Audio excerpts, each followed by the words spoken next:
Hello my बम्बल बीज, कैसे हैं सबके सब। मैं हूँ सिमरन धवन, आपकी बायोलॉजी एजुकेटर मेंटर, आपकी बड़ी बहन जो दिल से है वो बुलाना। माय बम्बल बीज, रेडी हो अपने नए चैप्टर के लिए? यस। आज हम लेके आ गए हैं आपका चैप्टर कंट्रोल एंड कोऑर्डिनेशन। पिछला चैप्टर लाइफ प्रोसेसेस पढ़ लिया, बड़ा बड़ा चैप्टर था। आपके लिए गुड न्यूज, ये चैप्टर थोड़ा छोटा है तो आज हम ले आए हैं इसका वन शॉर्ट लेक्चर। यस, ठीक है। तो बहुत ज्यादा डिमांड है क्योंकि अभी तुम्हारा हाफ ईयरली आ रहा है, वन शॉट तो भाई चाहिए ही होता है। कंट्रोल एंड कोऑर्डिनेशन बहुत ही प्यारा चैप्टर है।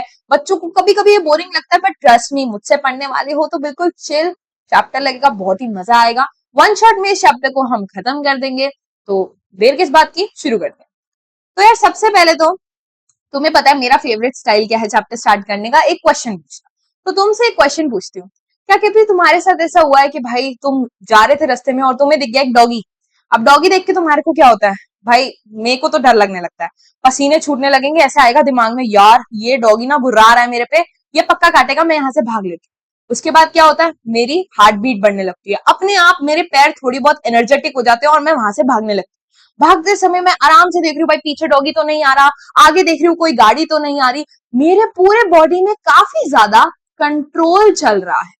कंट्रोल कैसे चल रहा है भाई, मेरी पैर भाग रहे हैं, कोऑर्डिनेशन के साथ मैं देख रही हूँ, इधर उधर देख रही हूँ, मेरी आईज काम कर रही हैं, मेरे पैर भाग रहे हैं। और एक और चीज चल रही है, कोऑर्डिनेशन।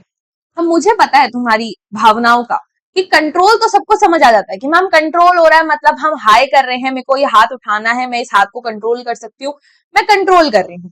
कोऑर्डिनेशन का क्या मतलब होता है भाई? इसका मतलब होता है तालमेल। हिंदी में पढ़ते हैं ना तालमेल, मतलब भाई साहब कम्युनिकेट करके चलना, बातचीत करके चलना। तुम एक चीज नोटिस करो भाई, जब डॉगी आ गया मेरे सामने, मेरे बॉडी के अंदर हर एक ऑर्गन को पता चल गया है कि कुछ तो इमरजेंसी सिचुएशन आ गई है, कुछ तो ऐसी सिचुएशन है जिसमें हमें क्या करना है, एक्शन करना है। भाई मेरा दिल भी, हार्ट बीट तेज हो गई है, मेरी सांसें तेज हो गई हैं, ठीक है, मैं जल्दी जल्दी भाग रही हूँ, मतलब भाई कुछ तो ऐसा है ना कि मेरी बॉडी में एक तालमेल बैठा हुआ है। मुझे जो भी सिचुएशन होती है, मेरे सारे बॉडी ऑर्गन्स कोऑर्डिनेट हो जाते हैं, तालमेल बिठा लेते हैं और काम करते हैं। जैसे कुछ टेस्टी खाना देख के अपने आप मेरे मुंह में पानी आ जाता है, खाना तो आगे था, हाथ आगे बढ़ने लगता है, ये सब क्या हो रहा है, कंट्रोल एंड कोऑर्डिनेशन हो रहा है। तो भाई ये तो समझ आ गया मैम कि कंट्रोल एंड कोऑर्डिनेशन क्या होता है।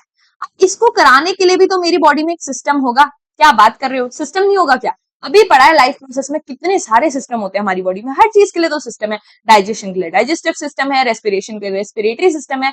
तो कंट्रोल एंड कोऑर्डिनेशन के लिए कोई सिस्टम नहीं होगा क्या?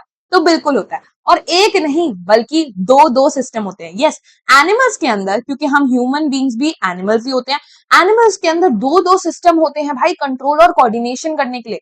तुम्हारा नर्वस सिस्टम एंड तुम्हारा एंडोक्राइन सिस्टम। मैम, मैम एक बात बताएं, नर्वस सिस्टम तो सुना है ना, बात बात पे हम नर्वस हो जाते हैं। तुम में से बहुत बच्चों को पता होगा कि मैम नर्वस सिस्टम तो ऐसा सिस्टम होता है जिसमें हमारा ना ब्रेन आता है, दिमाग जो हमारे पास है नहीं, बट हमें पता है कि नर्वस सिस्टम में ब्रेन आता है। बट ये एंडोक्राइन सिस्टम क्या है? तो तुम पहले मेरी बात ध्यान से सुनो, होता क्या है ना, हमारी बॉडी में नर्वस सिस्टम ना इलेक्ट्रिक सिग्नल्स यूज करता है। बेसिक अगर मैं तुम्हें बहुत ईजी वे में बोलूं तो यार हमारी बॉडी में कंट्रोल एंड कोऑर्डिनेशन दो तरीके से हो रहा है। एक बिजली की तारों से, बिजली से हो रहा है, बिजली के फॉर्म में सिग्नल्स इधर से उधर जा रहे हैं, और एक केमिकल्स के थ्रू काम हो रहा है, केमिकल लोचा चल रहा है, केमिकल्स के फॉर्म में मैसेज आगे बढ़ रहा है। ये दोनों ही सिस्टम हमारे बॉडी के अंदर है। क्या क्या सिस्टम? बिजली की तारों से कम्युनिकेशन होना और केमिकल्स की मदद से कम्युनिकेशन होना। जब बिजली की तारों से होगा तो वो नर्वस सिस्टम में पड़ेंगे, जब केमिकल से होगा तो वो एंडोक्राइन सिस्टम में पड़ेंगे। बट मैम ये दोनों सिस्टम क्यों चाहिए? इन दोनों कम्युनिकेशन तो इससे भी कर सकते हैं, इससे भी कर सकते हैं, तो दो दो क्यों चाहिए?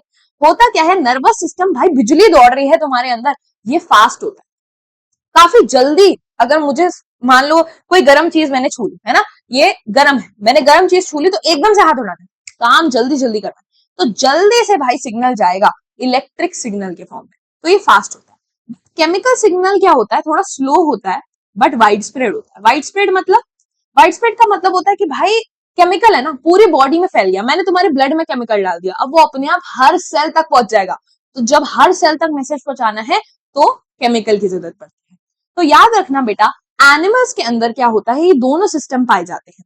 क्योंकि एनिमल्स मोटाइल होते हैं, मूव कर पाते हैं। मोटाइल होते हैं तो क्या हो गया भाई, तुम घूमोगे तो आगे जंगल आ जाएगा, उसके बाद कोई और इन्वायरमेंट आ जाएगा, कभी तुम्हारे सामने डॉगी आ जाएगा, कभी बिल्ली आ जाएगी। तुम अलग अलग इन्वायरमेंट फेस करते हो, अलग अलग सिचुएशन फेस करते हो, जिस वजह से तुम्हें काफी ज्यादा फास्ट कम्युनिकेशन चाहिए अपनी बॉडी में।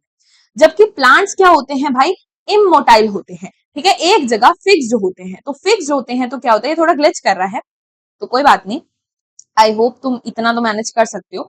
तो ये फिक्स्ड होते हैं। अब अगर ये फिक्स्ड होते हैं तो इनका हो सकता है, ये अफोर्ड कर सकते हैं कि थोड़ा बहुत स्लो कम्युनिकेशन हो पाए।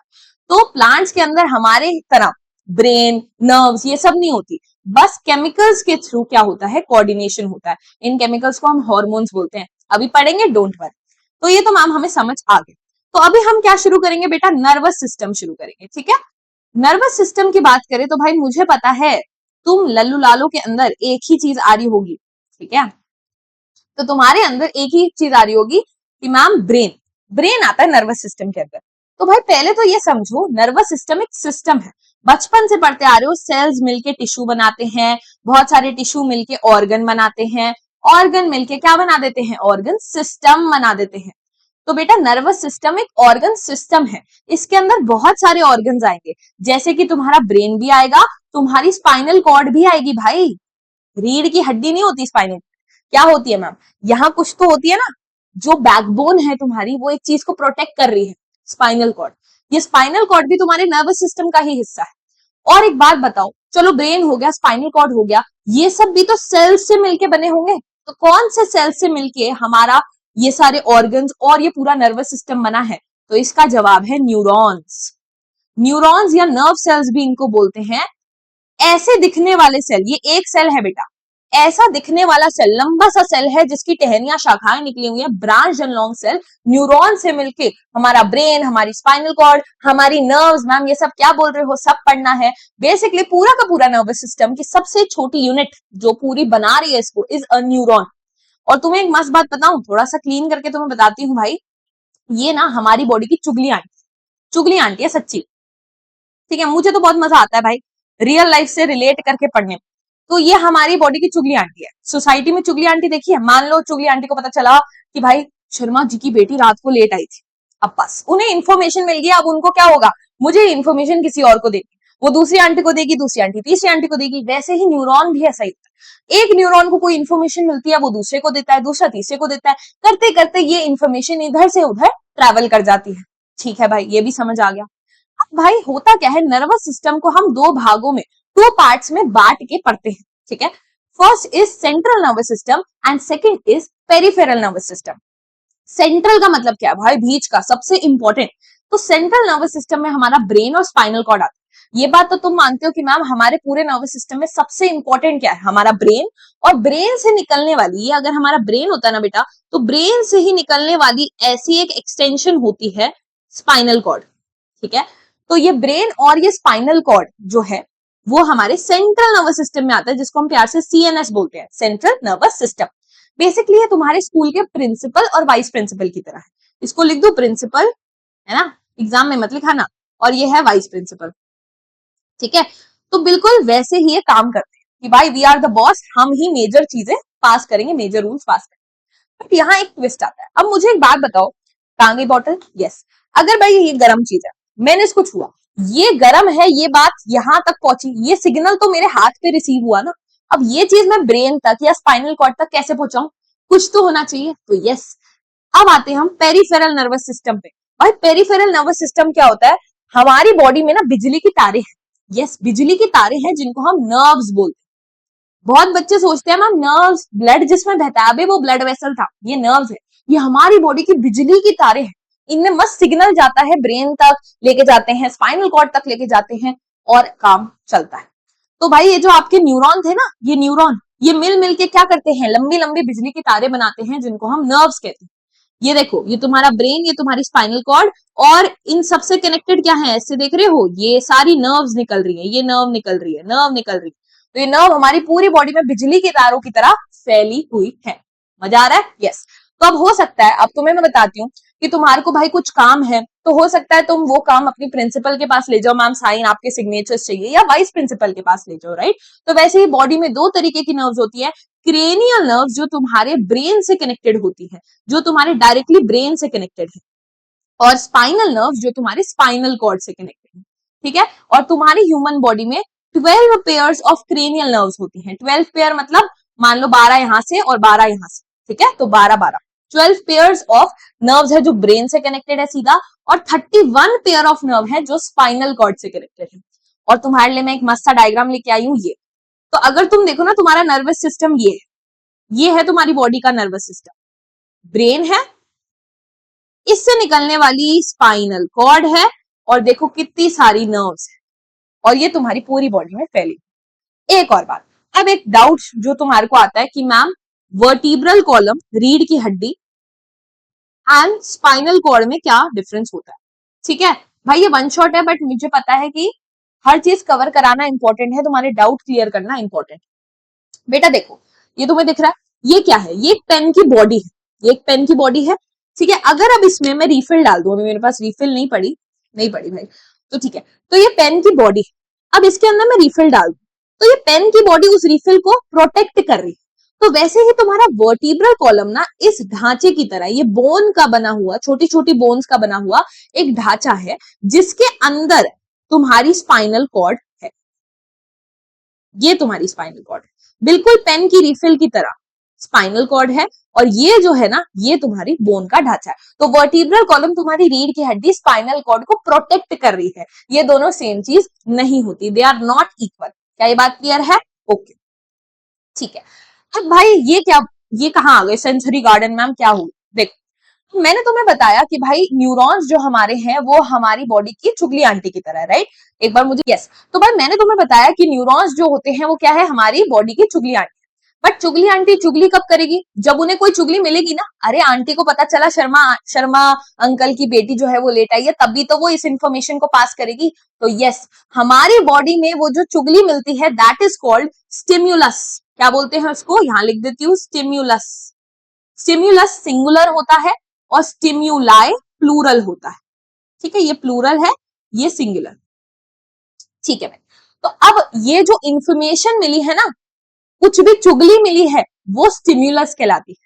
बेसिकली कोई भी चेंज हुआ मेरे एनवायरमेंट में, ये चीज गर्म आ गई एकदम से, मेरे एनवायरमेंट में एकदम से कोई गर्म चीज आ गई, ये एक सिग्नल है मेरे लिए, एक स्टिम्युलस है, एक इंफॉर्मेशन है जो मेरी बॉडी रिसीव कर लेगी। कैसे रिसीव करेगी?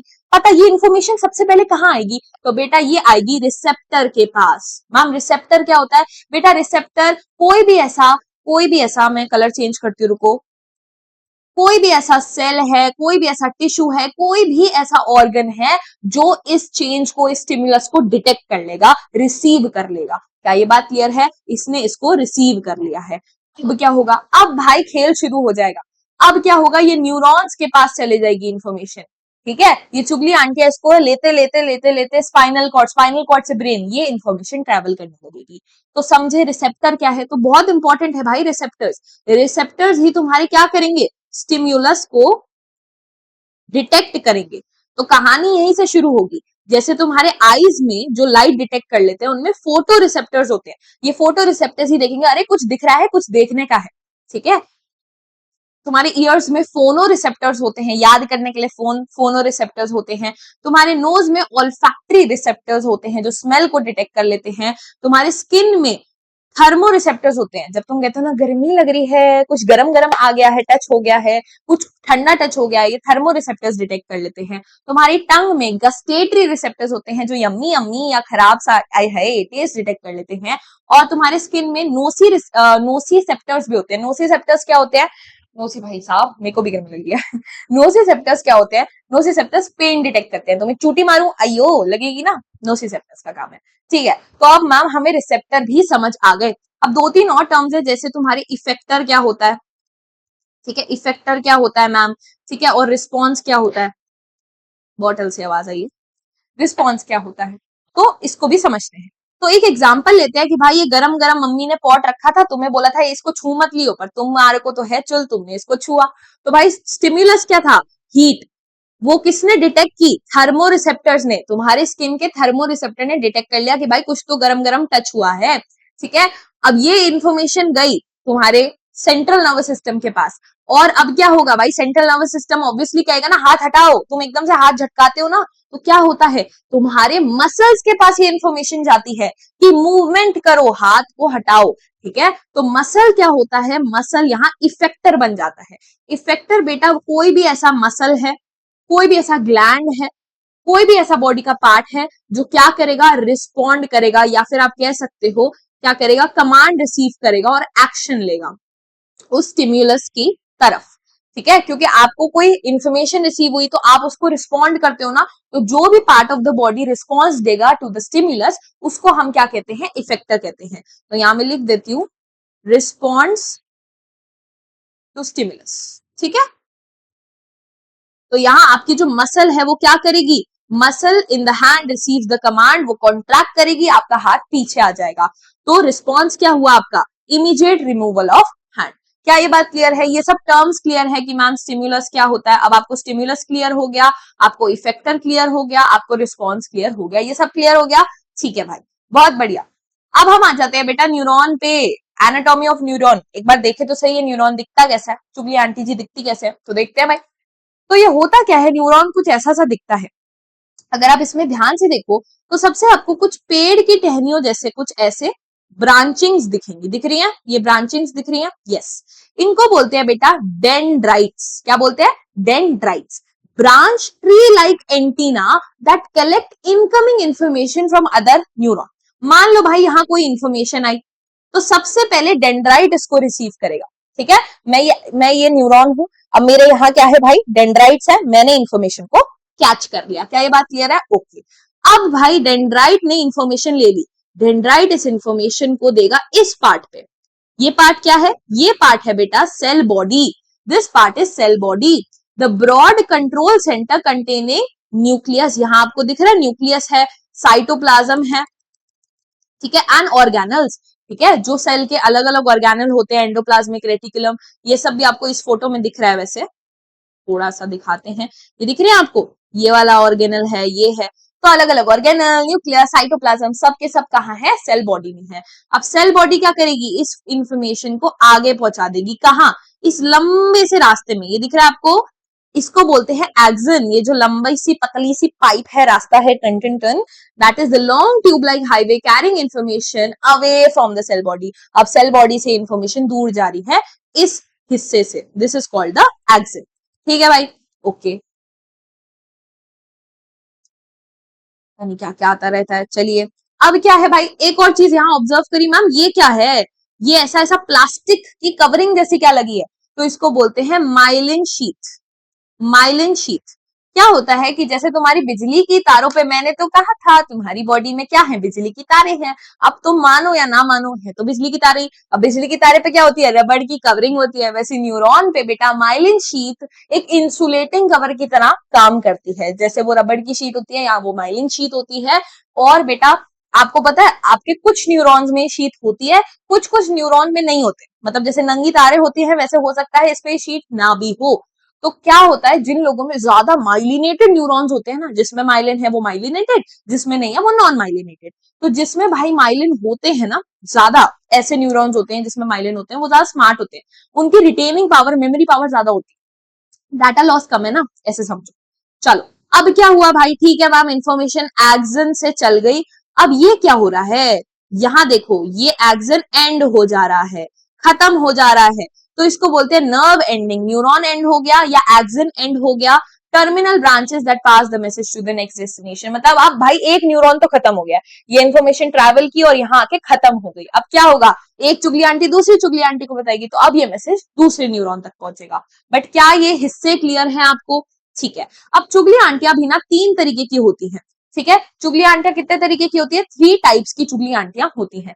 Sensory neuron, inter neuron, motor neuron. Ma'am ये क्या है, देखो सेंसरी न्यूरॉन क्या होते हैं बेटा, मान लो एग्जांपल लेके समझते हैं, ये बॉटल गर्म थी, मैंने इसको छुआ। अब ये इंफॉर्मेशन बहुत जरूरी है कि मेरे सेंट्रल नर्वस सिस्टम तक पहुंचे। तो क्या होगा, कुछ तो ऐसे बिजली की तारें होंगी, न्यूरॉन्स होंगे, जो क्या करेंगे, इस इंफॉर्मेशन को मेरे सेंट्रल नर्वस सिस्टम तक कैरी करेंगे। तो यस, वो होते हैं sensory neuron. Transmit nerve impulse from receptor inward to central nervous system, मतलब जहां से इंफॉर्मेशन मिली वहां से अब कहां जाएगा ये सिग्नल, सेंट्रल नर्वस सिस्टम तक। क्लियर? ओके। अब ये क्या है ये अभी मैं बताऊंगी, बट उससे पहले मोटर न्यूरॉन। मान लो भाई अब ये इंफॉर्मेशन सेंट्रल नर्वस सिस्टम तक चली गई, वहां क्या होगी, थोड़ी बहुत प्रोसेसिंग होगी, समझाएगा। फिर क्या होगा, अब वापस से इंफॉर्मेशन भेजनी पड़ेगी मसल तक कि भाई पीछे हटाओ हाथ। तो अब ये इंफॉर्मेशन मसल तक भी तो भेजनी पड़ेगी, सेंट्रल नर्वस सिस्टम से मसल तक या फिर जो भी इफेक्टर है वहां तक इंफॉर्मेशन लेके जाएगा motor neuron. Transmit impulses outward from the central nervous system directly to the muscle या gland to trigger an action, ताकि कुछ काम हो। क्या ये बात क्लियर है? बट मैम ये इंटर न्यूरॉन क्या होते हैं? बेटा ये interneuron central nervous system है, यहां से इंफॉर्मेशन गई सेंसरी न्यूरॉन, बीच में सेंट्रल नर्वस सिस्टम में इंटर न्यूरॉन्स होते हैं जिनका काम है वो बैठे होंगे, वो यहां से इंफॉर्मेशन लेंगे, कहेंगे अच्छा जी, और यहाँ इंफॉर्मेशन पहुंचा देंगे। क्या ये बात क्लियर है? ठीक है। तो भाई located in the central nervous system, connect sensory and motor neurons to process the signal. ठीक है, तो समझो कि यहाँ सेंट्रल नर्वस सिस्टम बैठा था, तो क्या हुआ, रुक जाओ, यहाँ, अरे भाई यहाँ सेंट्रल नर्वस सिस्टम बैठा था, तो क्या हुआ, इस तक सेंसरी न्यूरॉन्स लेके आएंगे, ठीक है, और जो मोटर न्यूरॉन्स है वो सिग्नल लेके जाएंगे, और यहाँ जो बैठे हुए हैं वो कौन है, वो रीले न्यूरॉन्स है। क्या ये बात क्लियर है? ठीक है, ओके। अब भाई क्या करना है, यस, तो मैं तुम्हें बताऊंगी एक्चुअल में ये चुगली आगे जाती कैसे है, ये चाइनीज विस्पर का जो गेम चल रहा है, ये आगे सिग्नल ट्रांसमिट हो कैसे। तो हम पढ़ेंगे transmission of nerve impulse, of nerve impulse, ठीक है। चलो, तो यहां तुम ये भी देखना मैं न्यूरॉन का डायग्राम कैसे बना रही हूँ। ओके, ठीक है, यस। तो भाई सबसे पहले हम एक न्यूरॉन बना लेते हैं।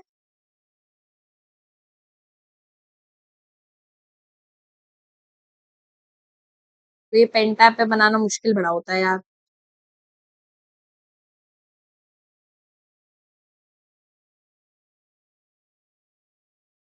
ठीक है, यहां से भाई डेंड्राइट्स निकले हुए हैं। ओके, अब भाई ये तुम्हारा एक न्यूरॉन है, दूसरा न्यूरॉन भी बना दे, ठीक है।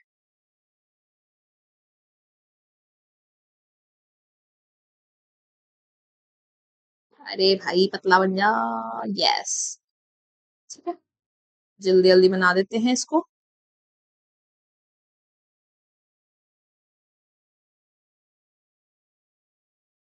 ध्यान से देखो, एक चीज तुमने एक चीज नोटिस की, चलो पहले इस बात को समझते हैं। मान लो बेटा यहां से एक सिग्नल आया, ठीक है, यहां से एक सिग्नल आया कि भाई कुछ तो हुआ है, जिंदगी में कुछ तो हुआ है, ठीक है। तो यहां से अगर कोई इंफॉर्मेशन आई है, कोई सिग्नल आया है, तो सबसे पहले डेंड्राइट्स इन्हें रिसीव करें, डेंड्राइट्स इसे रिसीव करेंगे, एक केमिकल रिस्पॉन्स होगा, कुछ तो केमिकल लोचा होगा जिससे एक इलेक्ट्रिक सिग्नल जनरेट हो जाएगा। ठीक है, मतलब भाई करंट जनरेट हो चुका है, इलेक्ट्रिक सिग्नल जनरेट हो चुका है, वो इलेक्ट्रिक सिग्नल अब आगे बढ़ेगा, डेंड्राइट से सेल बॉडी, सेल बॉडी से एक्सन, एक्सन से नर्व एंडिंग। मान लो भाई अब सिग्नल यहां तक पहुंच गया, ठीक है, ये क्या है, नर्व एंडिंग। बट अब एक दिक्कत तुम्हें दिख रही है, मैम बीच में गैप, बीच में दो न्यूरॉन, ये एक न्यूरॉन है, दूसरा न्यूरॉन है, दोनों एक दूसरे टच नहीं है, गैप है। तो भाई अब ये गैप है, तो क्या करें, सोचो एक तार थी उसमें करंट दौड़ा था, मैंने बीच से काट दी तो करंट बंद हो जाएगा ना। तो अब दिक्कत ये है कि ये सिग्नल को हम आगे कैसे पहुंचाएं, यहां तक कैसे पहुंचाएं, तो यहां दिक्कत आ गई। तो अब एक बात बताओ, तुम नॉर्मल बताओ कि मान लो मैं इस घर में हूं और दूसरे घर में दूसरी मेरी दोस्त बैठी है जिसको मुझे कुछ बात बतानी है, तो मैं कैसे बताऊंगी, कोई हो सकता है कि मेरे पास फोन नहीं है तो मैं छोटे एक बच्चे को बोलूंगी बेटा ये चीज उन तक पहुंचा, मतलब मैं यूज करूंगी मैसेंजर का, है ना। तो यस, होता क्या है कि भाई अब ये वाला न्यूरॉन, क्योंकि ये चुगली आंटी है भाई, ये टेंशन में आ जाता है कि मुझे तो चुगली आगे करनी है, मैं क्या करूं। तो इस नर्व एंडिंग पे रिक्वेस्ट करता है कि भाई तू कुछ तो ऐसा कर कि हम किसी ना किसी तरह ये इंफॉर्मेशन दूसरे न्यूरॉन तक पहुंचा सके। तो अब ये नर्व एंडिंग भेजता है अपने देवदूत, राजदूत को भेजता है, ये मैसेज लेके दूसरे न्यूरॉन तक जाओ। तो इस नर्व एंडिंग के अंदर बेटा बहुत सारे ऐसे केमिकल स्टोर होते हैं, यस, यहाँ बहुत सारे केमिकल स्टोर होते हैं जिनको हम बोलते हैं न्यूरो ट्रांसमीटर्स, ठीक है। और ये न्यूरोट्रांसमीटर्स क्या होते हैं बेटा, ये यहाँ रिलीज हो जाते हैं, इस गैप में, इस स्पेस में रिलीज हो जाते हैं और ये अपना सिग्नल ले जाते हैं इस न्यूरॉन तक। जैसे ही ये दूसरे न्यूरॉन के डेंड्राइट पे रिसीव होंगे, अब ये डेंड्राइट तक पहुंचेंगे तो अगेन क्या होगा, ये न्यूरॉन के अंदर एक इलेक्ट्रिक इंपल्स जनरेट होगी और ये ट्रांसफर होगा। फिर इसके एंडिंग पे फिर से ये जो देवदूत है न्यूरोट्रांसमीटर्स ये रिलीज होंगे और ऐसे कर करके सिग्नल आगे बढ़ेगा। तो तुम्हें समझ आई, दो न्यूरॉन कनेक्टेड नहीं होते आपस में, उनके बीच में एक स्पेस होता है, एक गैप होता है जिसको हम एक नाम देते हैं। इस स्पेस को हम बोलते हैं साइनैप्स। साइनैप्स एक स्पेस है दो न्यूरॉन के बीच में जिसमें भाई क्या करना पड़ेगा, देवदूत छोड़ने पड़ेंगे अगर सिग्नल को इधर से उधर दूसरे न्यूरॉन तक पहुंचाना है। तो ये बात समझ गए क्या तुम कि साइनैप्स क्या होता है, एक न्यूरॉन और दूसरे न्यूरॉन के बीच में, ये एक न्यूरॉन है ये दूसरा न्यूरॉन है, बीच में क्या है, एक गैप है जिसको साइनैप्स कह रहे हैं। The microscopic gap between neuron, here an electric signal must be converted to chemical signal. बिजली का सिग्नल जा रहा था बट केमिकल्स की हेल्प लेनी पड़ी ताकि उस गैप के बीच में कवर कर पाए, ठीक है, to float across the gap. Signal को भाई पहुंचना तो है ना, इस वजह से। क्या ये बात क्लियर है? यस मैम बिल्कुल क्लियर है, ठीक है। अब भाई इंफॉर्मेशन पहुंचते पहुंचते मसल तक पहुंचानी है मान लो, तो क्या होगा, एक ऐसा पॉइंट भी तो होगा, एक ऐसा पॉइंट भी तो होगा जहां ये न्यूरॉन मसल से दोस्ती करेगा। यानी ये न्यूरॉन है, मान लो ये न्यूरॉन है, ये इसकी एंडिंग है, ये मसल को एक पॉइंट ऑफ कांटेक्ट होगा, एक रीजन होगा जहां क्या होगा, न्यूरॉन टू मसल बातचीत होगी, that is called the neuromuscular junction. Neuromuscular junction, ठीक है भाई, the point of junction between the nerve ending of motor neuron and a muscle fibre, this connection commands the effector muscle to contract and move. Clear? तो भाई क्या ये बात समझ आई कि चुगली आंटी कैसे चाइनीज विस्पर खेल रही है? बहुत बढ़िया। साइनैप्स इंपॉर्टेंट है, क्वेश्चन पूछा जा सकता है, कैसे इलेक्ट्रिक सिग्नल जा रहा था, केमिकल में कन्वर्ट हुआ, फिर वापस इलेक्ट्रिक में गया। क्या ये बात क्लियर है? ओके। तो भाई ये तुम्हारे, अगर तुम्हारे को भाई लिखना होगा तो डायग्राम भी जरूर बनाना और लिख के भी आना कि पहले डेंड्राइट के पास इंफॉर्मेशन आएगी, फिर एक केमिकल रिस्पॉन्स आएगा जिससे एक इलेक्ट्रिक इंपल्स जनरेट हो जाएगा, बिजली का सिग्नल अब जनरेट हो जाएगा, बिजली का सिग्नल डेंड्राइट से सेल बॉडी, सेल बॉडी से एक्सन, फाइनली एक न्यूरॉन के भाई एंड तक पहुंचेगा। जैसे यहां बन रखा है, इसको क्यों बनाओ, एक न्यूरॉन के एंड तक पहुंच जाएगा। जैसे नर्व एंडिंग तक पहुंचेगा तो क्या करने पड़ेंगे, दिख रहे हैं आपको, ये कुछ कुछ केमिकल्स दिखा रखे हैं, ये न्यूरोट्रांसमीटर है, ये हमारे देवदूत है, राजदूत है, जो पुराने जमाने में दिखाते थे ना, एक राजा दूसरे राजा को संदेश देता था, तो वैसे ये न्यूरोट्रांसमीटर्स रिलीज हो जाएंगे, sparking a new electric signal in the next neuron. तो इलेक्ट्रिक से केमिकल, फिर वापस इलेक्ट्रिक चले जाएगा। क्या ये बात क्लियर है?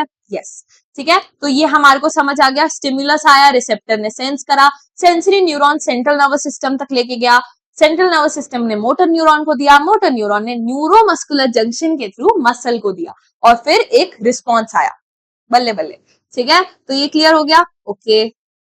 तो भाई ये कुछ क्वेश्चन है तुम्हारे लिए कि मान लो तुम स्मेल किस रिसेप्टर से करते हो, तुम देखते किस रिसेप्टर से हो, तुम सुनते किस रिसेप्टर से हो, जो सब मैंने तुम्हें पढ़ाया है, तो तुम आंसर अब खुद करना, कमेंट्स में आंसर करना। क्वेश्चन है, why is it absolutely necessary that electric signal turn into chemical signals at the synapse? तो तुम्हें बताना पड़ेगा कि भाई एक साइनैप्स एक माइक्रोस्कोपिक गैप है, ये सिग्नल को अगर दूसरे न्यूरॉन तक पहुंचाना है तो न्यूरोट्रांसमीटर्स की हेल्प लेनी पड़ेगी, right? Electric signal empty gap के थ्रू ट्रेवल नहीं कर पाएगा। What would happen to your body? अच्छा ये रिफ्लेक्स आर्क के बारे में है, पहले मैं रिफ्लेक्स आर्क पढ़ाऊंगी, फिर ये क्वेश्चन तुम आंसर कर पाओगे।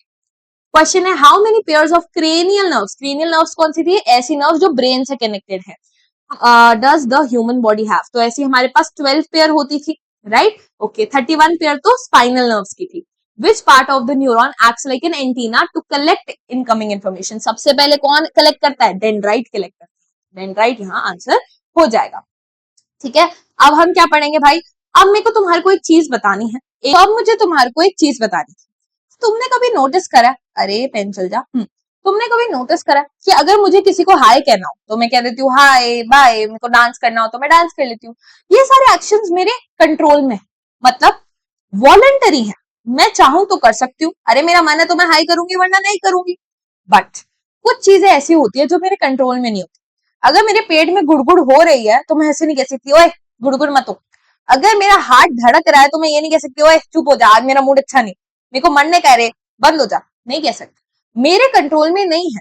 मेरे पूरे डाइजेस्टिव ट्रैक्ट में जो मूवमेंट्स हो रही है वो मेरे कंट्रोल में नहीं है। कहने का मतलब कुछ मूवमेंट तो वॉलेंट्री होती है जो मैं अपनी मर्जी से कर सकती हूँ, ये मैं अपनी विल से अपनी इच्छा से कंट्रोल कर सकती हूँ। इसमें मैं सोचती भी, थिंकिंग इज इन्वॉल्व है ना। अगर मेरे को किसी को हाई करना तो मैं सोचती हूँ चल इसको हाई कर देती, मैंने सोचा, मैंने हाई कर दिया। मेरे को उठना है तो मैंने सोचा अच्छा उठ जाती हूँ, मैं चली गई। तो यस, ब्रेन भी इसमें डायरेक्टली इन्वॉल्व है भाई। ब्रेन का काम यहाँ है वॉकिंग, राइटिंग, डांसिंग, जंपिंग, ये सब जैसी चीजें। इनवॉलेंट्री एक्शंस वो एक्शन होते हैं जो मैं अपनी मर्जी से कंट्रोल नहीं कर पा रही। अरे यार दिल रुक जा, नहीं रुक रहा यार, इसमें थिंकिंग भी इन्वॉल्व नहीं है। मेरा दिल धड़क रहा है, अपने आप से धड़क रहा है, मैं थोड़ी सोच रही हूँ कि आज धड़केगा आज नहीं धड़केगा। No, brain is involve, brain अभी भी इन्वॉल्व है, बट वो थिंकिंग इन्वॉल्व नहीं, राइट। ब्रेन अभी भी मेरा कंट्रोल कर रहा है, ब्रेन का तो रोल है, बट मेरा विल का, मेरी इच्छा का रोल नहीं। जैसे pumping of blood, peristaltic movement क्या होती है तुम्हारे ईसोफेगस, फूड पाइप की वो मूवमेंट जिससे खाना अंदर जाता है, contraction and relaxation of blood vessel, ये सब मेरे हाथ में नहीं होती। और पता है इन दोनों के बीच का भी एक मूवमेंट होती है, रिफ्लेक्स एक्शन। मान लो भाई कहाँ गई बॉटल, आज तो हमारी बॉटल सखी बन चुकी है भाई। बॉटल को गरम गरम थी, हाथ लगाया, एकदम से हाथ पीछा, मैंने सोचा नहीं, मैंने समझा नहीं, अरे एकदम से मेरा हाथ पीछे आ गया, अपने आप हो गया। एकदम से मेरी आंख पे टॉर्च मारो, मेरी आंख कैसे हो जाएगी, मेरा प्यूपिल जो है, आंख का जो प्यूपिल होता है वो छोटा हो जाएगा, अपने आप हो जाएगा, मैं उसको कंट्रोल नहीं कर सकती। तो इनको बोलते हैं रिफ्लेक्स एक्शंस। तुमने सुना होगा ओ भाई तेरा रिफ्लेक्स बहुत अच्छे हैं, बॉल मैंने तेरी तरफ फेंकी तो मस्त डॉज कर गया, रिफ्लेक्स बहुत अच्छे हैं। रिफ्लेक्स एक्शन क्या होते हैं, मेरी मेरी विल से कंट्रोल नहीं कर रही मैं। Thinking is also not involve, मैंने सोचा थोड़ी होगा अच्छा ये गर्म है अब मुझे हाथ उठाना है, no, thinking is not involve, brain is not involve. Ma'am brain involve नहीं है, yes, spinal cord is involve. क्या है, अब मैं तुम्हें एग्जांपल देती हूँ। मान लो कल मेरा बोर्ड का एग्जाम है और मेरे एडमिट कार्ड पे स्टैंप नहीं लगी हुई, प्रिंसिपल छोड़ो स्कूल का स्टैंप नहीं लगा हुआ, तो मैं क्या करूं, अब मुझे स्कूल का स्टैंप लगवाना है, प्रिंसिपल आज स्कूल नहीं आई, तो मैं क्या करूंगी, वाइस प्रिंसिपल के पास जाके काम करा लूंगी। प्रिंसिपल तक पहुंचने के लिए मुझे दूर तक ट्रेवल करना पड़ेगा, वो दूसरे ऑफिस में बैठी है भाई, वाइस प्रिंसिपल मेरे पास है, तो मैं क्या करूंगी, मुझे जल्दी है, मैं वाइस प्रिंसिपल के पास जाऊंगी, स्टैंप लगवाऊंगी और आज, राइट। तो यही काम हमारी बॉडी में भी होता है। ये चीज बहुत गर्म है, अगर ये इंफॉर्मेशन पहले मैं ब्रेन तक पहुंचाऊंगी, फिर ब्रेन प्रोसेस करेगा, फिर जाके मसल को कमांड मिलेगी, फिर हाथ हटाऊंगी, तब तक हाथ जल चुका होगा। तो ऐसे केसेस में ये इंफॉर्मेशन जैसे ही स्पाइनल कॉर्ड तक पहुंचती है, स्पाइनल कॉर्ड कहता है भाई हाथ हटा दे, स्पाइनल कॉर्ड ही कह देता है हाथ हटा दे। स्पाइनल कॉर्ड वो इंफॉर्मेशन ब्रेन तक का पास करेगा जब हाथ हट चुका होगा, बाद में वाइस प्रिंसिपल बता देगी ना प्रिंसिपल को कि ऐसे एक बच्चा आया था स्टैंप लगने। तो याद रखना स्पाइनल कॉर्ड ही इंफॉर्मेशन पास कर देगी कि भाई हाथ हटा लो, हाथ जल जाएगा, और बाद में ब्रेन को एक सिग्नल चले जाएगा कि ऐसा ऐसा हुआ था। तभी तुमने देखा होगा कि जब तुम्हारा हाथ, भाई मान लो पहली बार तुमने बच्चे थे, तुमने पतीली पे हाथ लगा दिया, उसके बाद तुम ध्यान रखते हो कि और इससे हाथ जला था, क्योंकि तुम्हारे ब्रेन तक भी वो सिग्नल पहुंचता है कि ऐसा हुआ था, बट उस मोमेंट पे जो तुमने हाथ हटाया एकदम से, that was because of your spinal cord. इसको बोलते हैं reflex action. Withdrawal of hand from hot object, closing of eyelid, shivering, sneezing, ये सब क्या होते हैं, एक तरीके के रिफ्लेक्स एक्शंस होते हैं। ठीक है, अब रिफ्लेक्स एक्शन करते समय तुम्हारी बॉडी में कैसे कैसे ये सिग्नल आगे बढ़ रहा है, इसको बोलते हैं रिफ्लेक्स आर्क। कहा गया, reflex arc. This is exact pathway जो तुम्हारी बॉडी में न्यूरॉन सिग्नल्स फॉलो करेंगे। एक और बात रखना, नर्व सिग्नल बोलूं या नर्व इंपल्स बोलूं, बात सेम ही है, ठीक है, दोनों का मतलब वही है, सिग्नल या इंपल्स बोल सकते हो। तो भाई देखो, तुम्हारे क्या होता है, जब हॉट पॉट पे तुम छूते हो तो तुम्हारे हीट और पेन रिसेप्टर्स इन स्किन एक्टिवेट होते हैं, उस सिग्नल को डिटेक्ट करते हैं। तुम्हारा सेंसरी न्यूरॉन इस इंफॉर्मेशन को कहां कैरी करेगा, स्पाइनल कॉर्ड पे कैरी करेगा। ये तुम्हारी स्पाइनल कॉर्ड है, स्पाइनल कॉर्ड ही इंफॉर्मेशन आगे दे देगी। स्पाइनल कॉर्ड के अंदर कौन सा न्यूरॉन आएगा, रीले न्यूरॉन, जो सेंट्रल नर्वस सिस्टम में बैठा होता है, इधर की इंफॉर्मेशन उधर देता है, इंटर न्यूरॉन या रीले न्यूरॉन। फिर ये इंफॉर्मेशन किसको चली जाएगी, तुम्हारे मोटर न्यूरॉन को चली जाएगी। मोटर न्यूरॉन सीधा मसल के पास जाएगा, इफेक्टर के पास जाएगा, जो क्या करेगा, मूवमेंट कॉज करेगा, तुम एकदम से हाथ उठा लोगे। फिर तुम्हारा बाद में मैसेज टू ब्रेन भी चले जाएगा कि ऐसा ऐसा हुआ था, अगली बार ध्यान रखना। तो ये होता है रिफ्लेक्स आर्क। तो याद रखना, स्टिमुलस आएगा, स्टिमुलस को कौन रिसीव करेगा, रिसेप्टर डिटेक्ट कर लेगा, सेंसरी न्यूरॉन लेके जाएगा उसे स्पाइनल कॉर्ड के पास। स्पाइनल कॉर्ड में कौन सा न्यूरॉन होगा, इंटर या रीले न्यूरॉन होगा, इंटर न्यूरॉन या रीले न्यूरॉन होगा। मोटर न्यूरॉन पे जाएगा और फिर इफेक्टर पे जाएगा। ये हमारी रिफ्लेक्स आर्क है, पाथवे है। ठीक है, ओके। तो अब एग्जांपल्स एंड एडवांटेजेस हम देख लेते हैं रिफ्लेक्स आर्क के। बहुत ही फेमस एग्जांपल भाई रिफ्लेक्स एक्शंस के, जैसे तुम्हारा क्या होता है, contraction of pupil of eye on exposure to bright light, है ना। एकदम से जब आंखों में लाइट आती है तो क्या होता है, हमारी आंखें ऐसे ऐसे, प्यूपिल जो है वो भी छोटी हो जाती है। ठीक है, दूसरा हमारा क्या हो गया कि जब भी हमारे को क्या लगता है, पिन की वजह से हम क्या करते हैं, जब हमारे को कोई पॉइंटी पिन या पॉइंटी ऑब्जेक्ट जब हमारा होता है तो हम क्या कर जाते हैं, जंपिंग बैक, जंपिंग बैक या रिमूवल ऑफ पैर कर लेंगे जब हमारे को क्या करेगा, कोई चीज पॉइंटी या प्रिकी होगी, है ना। तो कोई भी चीज हमारे को चुभेगी तो हम एकदम से पैर या हाथ पीछे कर लेते हैं। ठीक है, तो प्रोटेक्शन, अब इसके एडवांटेज क्या है, ये जरूरी क्यों था, क्योंकि भाई हमें क्विक रिस्पॉन्स चाहिए था। अगर मैं बहुत ज्यादा टाइम लगाती मेरा हाथ जल जाता, मुझे जल्दी से ये काम करना था। And plus efficient way in absence of true thought processes in many animals. ये आपकी एनसीईआरटी की लाइन है, ये कहती है कि भाई आप ऐसे समझो कि भाई बहुत सारे ऑर्गेनिजम्स में क्या होता है, रिफ्लेक्स आर्क्स ही प्रेजेंट होती है बस। क्योंकि देखा जाए तो हमारे पास ब्रेन है, वो बहुत ही कॉम्प्लेक्स चीजें प्रोसेस कर रहा है, हमारे पास इंटेलिजेंस है, मेमोरी है, बट अगर कोई एनिमल के पास इतना डेवलप सिस्टम नहीं है तो एटलीस्ट उसके पास अगर ये रिफ्लेक्स आर्क भी होगी तो वो डेंजर से बच जाएगा, डेंजर से तो बच जाएगा। तो यहाँ लिखा है efficient way in absence of true thought processes. ठीक है, ओके। अब भाई if you accidentally touch a sharp thorn, why is it safer then your brain is not involve. क्योंकि भाई ब्रेन टाइम लगाएगा, बहुत ज्यादा सोचेगा, हमें सोचने का टाइम नहीं है, हमें काम जल्दी करना है। ठीक है, ओके। भाई आ जाते हैं ब्रेन पे। इतनी बातें ब्रेन को हमने ले ली तो भाई ब्रेन की ही बात कर लेते हैं। तो हम बहुत सही चल रहे हैं यार, आई होप तुम्हें मजा आ रहा है। मैंने पूरी कोशिश करी है रियल लाइफ एग्जाम्पल ले लेके तुम्हारे को चीज फिट कर दो तुम्हारे दिमाग। ठीक है, तो भाई अब ब्रेन की बात करते हैं। Queen bee of the body है, मस्त सारे ऑर्डर देती है।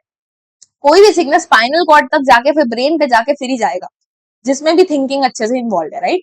ओके, अब होता क्या है, ये जो हमारा ब्रेन है ये हमारा main coordination centre of the human body.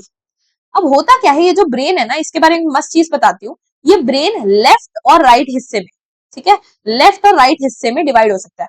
मैंने सोचा था आज अखरोट लाऊंगी, तुमने अखरोट देखा है, वॉलनट, इसको ऐसे तोड़ते हो तो बीच में देखा है क्या, तो बिल्कुल अखरोट की तरह तुम्हारा दिमाग दिखता है। यस, तुम्हारा दिमाग भी उस अखरोट की तरह दो हिस्सों में बांटा जा सकता है।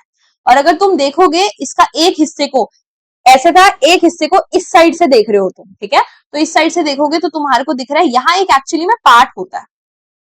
ठीक है, ये ग्रीन ग्रीन पार्ट दिख रहा है तुम्हें, ठीक है, ये पार्ट क्या करता है, इन दोनों को कनेक्ट करके रखता है। तो ये ब्रिज है, इन दोनों पार्ट को कनेक्ट करके कौन रख रहा है, एक ब्रिज कनेक्ट करके रख रहा है जिसका नाम है corpus callosum, bridge connecting two halves of the brain, वरना अलग हो जाते। ठीक है, अब इसके अलावा इस ब्रेन में तुम्हारे तीन हिस्से होते हैं, fore brain, mid brain, hind brain. जो तुम्हारा ये हिस्सा होता है this is the fore brain, ठीक है, जो तुम्हारा बैक का हिस्सा होता है this is your hind brain, और बीच में छोटा सा एक मिड ब्रेन। ठीक है, तो फोर ब्रेन तुम्हारा टॉप फ्रंट, मिड ब्रेन बीच में होता है और हाइंड ब्रेन तुम्हारे बिल्कुल लोअर बैक में होता है। ठीक है, इन सबका अपना अपना फंक्शन है भाई, देखते हैं। सबसे पहले फोर ब्रेन की अगर हम बात करें तो भाई फोर ब्रेन जो है बहुत ही बड़ा हिस्सा हमारे ब्रेन का है, और फोर ब्रेन का भी सबसे बड़ा हिस्सा सेरिब्रम। ये पूरा हिस्सा जो हाईलाइट किया गया बेटा, ये पूरा हिस्सा तुम्हारा सेरिब्रम है, and cerebrum is the largest part of the brain, largest part of the brain. Yes, सबसे बड़ा हिस्सा है।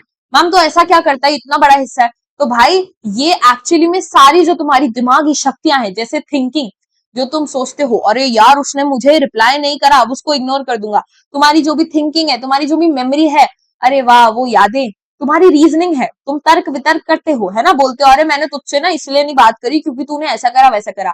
इमोशंस, रोना, हंसना, स्पीच, तुम कैसे बात करते हो, तुम्हारे सारे के सारे वॉलंटरी एक्शन, इसको हाई कर दू, इसको बाय कर दू, आज थोड़ा नाच लू, भाई तुम्हारा इनफैक्ट तुम जो इंटरप्रेट करते हो, पेन, कोल्ड, हीट, प्रेशर, तो कोई तुम पे चढ़ गया, तुम्हें प्रेशर फील हो रहा है, ये सब जो चीजें सेंस कर रहा है, इसे प्रोसेस कर रहा है, सब काम तुम्हारा सेरिब्रम कर रहा है। ठीक है, ओके। अब भाई तुम्हारे फोर ब्रेन में सेरिब्रम के नीचे ही एक पार्ट आता है थैलेमस, ये दिख रहा है, this is called the thalamus. तो सेरिब्रम के नीचे थैलेमस ना बेसिकली ऐसे बैठा है कि कोई भी इंफॉर्मेशन आएगा तो पहले मेरे को दो, मैं सेरिब्रम को दूं, ये बैठा हुआ है कि सेरिब्रम तो कोई इन्फॉर्मेशन ऐसे नहीं डालती, पहले मेरे को मिलेगी फिर मैं दूंगा। तो कोई भी इन्फॉर्मेशन पहले थैलेमस पे जाएगी फिर ये इसको सेरिब्रम को दे देगा। द रिले स्टेशन है, रिले मतलब रिले रेस चलती है ना, इधर का उधर देते हैं। Send sensory information up to the cerebrum, बीच में बैठा है। थैलेमस के नीचे ही हाइपो, हाइपो मतलब नीचे, थैलेमस के, तो थैलेमस के नीचे ही देखो, इसको मिटा के तुम्हें दिखाती हूँ। थैलेमस के नीचे ही ये जो मार्क कर रखा है ये part, this is the hypothalamus. Hypothalamus भी बहुत मस्त पार्ट है हमारे ब्रेन का। ये क्या करता है, स्लीप को, जो तुम्हारी स्लीप साइकिल होती है, एक टाइम पे नींद आ जाती है, तुम्हारे को भूख लगने लगती है, ठीक है, तुम्हारे को एकदम से प्यास लगने लगती है, ये सब तुम्हारा हाइपोथैलेमस कंट्रोल करता है। इसके अलावा this is the crucial link between nervous system and endocrine system. जब मैं तुम्हें एंडोक्राइन सिस्टम पढ़ाऊंगी तब भी तुम इसके बारे में पढ़ोगे, है मैम? यस, ये कहीं ना कहीं केमिकल वाले लोचे के साथ और इलेक्ट्रिक वाले लोचे के साथ, दोनों के साथ दोस्ती बना के रखता है। क्या ये बात क्लियर है? ओके, तो मैम फोर ब्रेन हमने समझ लिया। फोर ब्रेन में तीन चीजें आती है, सेरिब्रम, थैलेमस, हाइपोथैलेमस। अगर तुम्हारे को इंडिविजुअली पूछ लिया जाए तुम समझा देना। अगर तुमसे पूछ लिया जाए कि फोर ब्रेन सारे मिलके क्या काम कर रहे हैं, receives information from sense organ, भाई कोई भी चीज तुमने देखी, पेन फील करा, सारे सेंस ऑर्गन से इंफॉर्मेशन आई, इंटरप्रेट करा उस इंफॉर्मेशन को, वॉलेंट्री मूवमेंट्स तुम्हारी कंट्रोल हो रही है, ठीक है, changes behaviour based on past experience. क्यों? क्योंकि तुम्हारे पास मेमोरी स्टोर्ड है बेटा, तो तुम्हारा पास्ट एक्सपीरियंस के बेसिस पे तुम अब काम करते हो। स्टिमुलस आया है तो रिस्पॉन्स आएगा। Regulate sense of sight, hearing, smell, touch, temperature, pain, ये सब कंट्रोल करता है, ठीक है। अब आ जाता है मिड ब्रेन। ये देखो ना छोटा सा पार्ट, ठीक है, यहाँ छोटा सा पार्ट जो होता है ना तुम्हारा, इतना सा part, this is the mid brain, ठीक है। अब ये मिड ब्रेन क्या करता है, connects the fore brain and the hind brain. Hind brain और फोर ब्रेन को कनेक्ट कर रहा है, ब्रिज बना रहा है। इसके अलावा इसमें जो कुछ इनवॉलेंट्री एक्शंस होते हैं, कुछ कुछ इनवॉलेंट्री एक्शंस के साथ ये कंट्रोल होता है। यूजुअली जो तुम्हारी विजुअल एंड हियरिंग प्रोसेसिंग होती है, जो तुम्हारे कुछ सुनते हो उसकी प्रोसेसिंग और कुछ देखते हो उसकी प्रोसेसिंग में ये इन्वॉल्व होता है। एंड पेन सिग्नल को भी ये प्रोसेस करता है। हमारा सेरिब्रम भी पेन को असेस करने में कि दर्द हो रहा है, वो प्रोसेस वो भी करता है, और थोड़ा बहुत काम मिड ब्रेन भी करता है इसका, ठीक है। तो मिड ब्रेन का काम क्या हो गया, बेसिकली यूजुअली इनवॉलेंट्री एक्शंस में ज्यादा एक्टिव है और एक ब्रिज बना रहा है फोर ब्रेन और हाइंड ब्रेन के बीच में, ठीक है। ओके, इसको थोड़ा साफ कर, ठीक है। आ जाते हैं बेटा नेक्स्ट, हमारा hind brain, marker hind brain. Hind brain का मतलब है भाई ये पूरा तुम्हारा हाइंड ब्रेन है जो हाईलाइटेड है, ठीक है। इसमें तुम्हारे पास सेरिबेलम आता है, ये जो गोभी जैसा दिख रहा है, गोभी जैसा नहीं दिख रहा है, मेरे को तो गोभी जैसा लगता है, ये गोभी होता है cerebellum. Cerebellum basically controls and coordinates muscle movements, maintains your balance and posture. तुम भाई बैलेंस करके चल रहे हो, पोस्चर बना के चल रहे हो, वो तुम्हारा सेरिबेलम कंट्रोल कर रहा है। तुमने देखा है कोई लोग शराब पी लेते हैं तो अलग ही ऐसे ऐसे करके चलते हैं, गिरते पड़ते रहते हैं, क्यों? क्योंकि भाई जब तुम अल्कोहल ड्रिंक करते हो ना, अल्कोहल इफेक्ट्स इफेक्ट्स सेरिबेलम। हाँ, सेरिबेलम तुम्हारा काम करना थोड़ा हल्का कर देता है जब तुम अल्कोहल पी लेते हो, तो तुम्हारा बॉडी बैलेंस खराब होने लगता है। तो कभी भी ये नहीं करना, तुम्हें अल्कोहल नहीं पीनी, तो कभी भी अगर सेरिबेलम की इंपॉर्टेंस देखनी हो तो यूट्यूब पे सर्च मारना बॉडी बैलेंस आफ्टर अल्कोहल, जो गिरते पड़ते रहते हैं, तो cerebellum is very important body balance maintain करने के लिए, ठीक है। उसके बाद तुम्हारे पास आ जाता है पॉन्स। पॉन्स क्या है, ये वाला हिस्सा जो तुम्हें दिख रहा है, that is pons, regulates your breathing rate and sleep cycle. तुम्हारी ब्रीदिंग, तुम कितनी देर सांस ले रहे हो, तुम्हारी कुछ कुछ स्लीप साइकिल की चीजें पॉन्स संभालता है।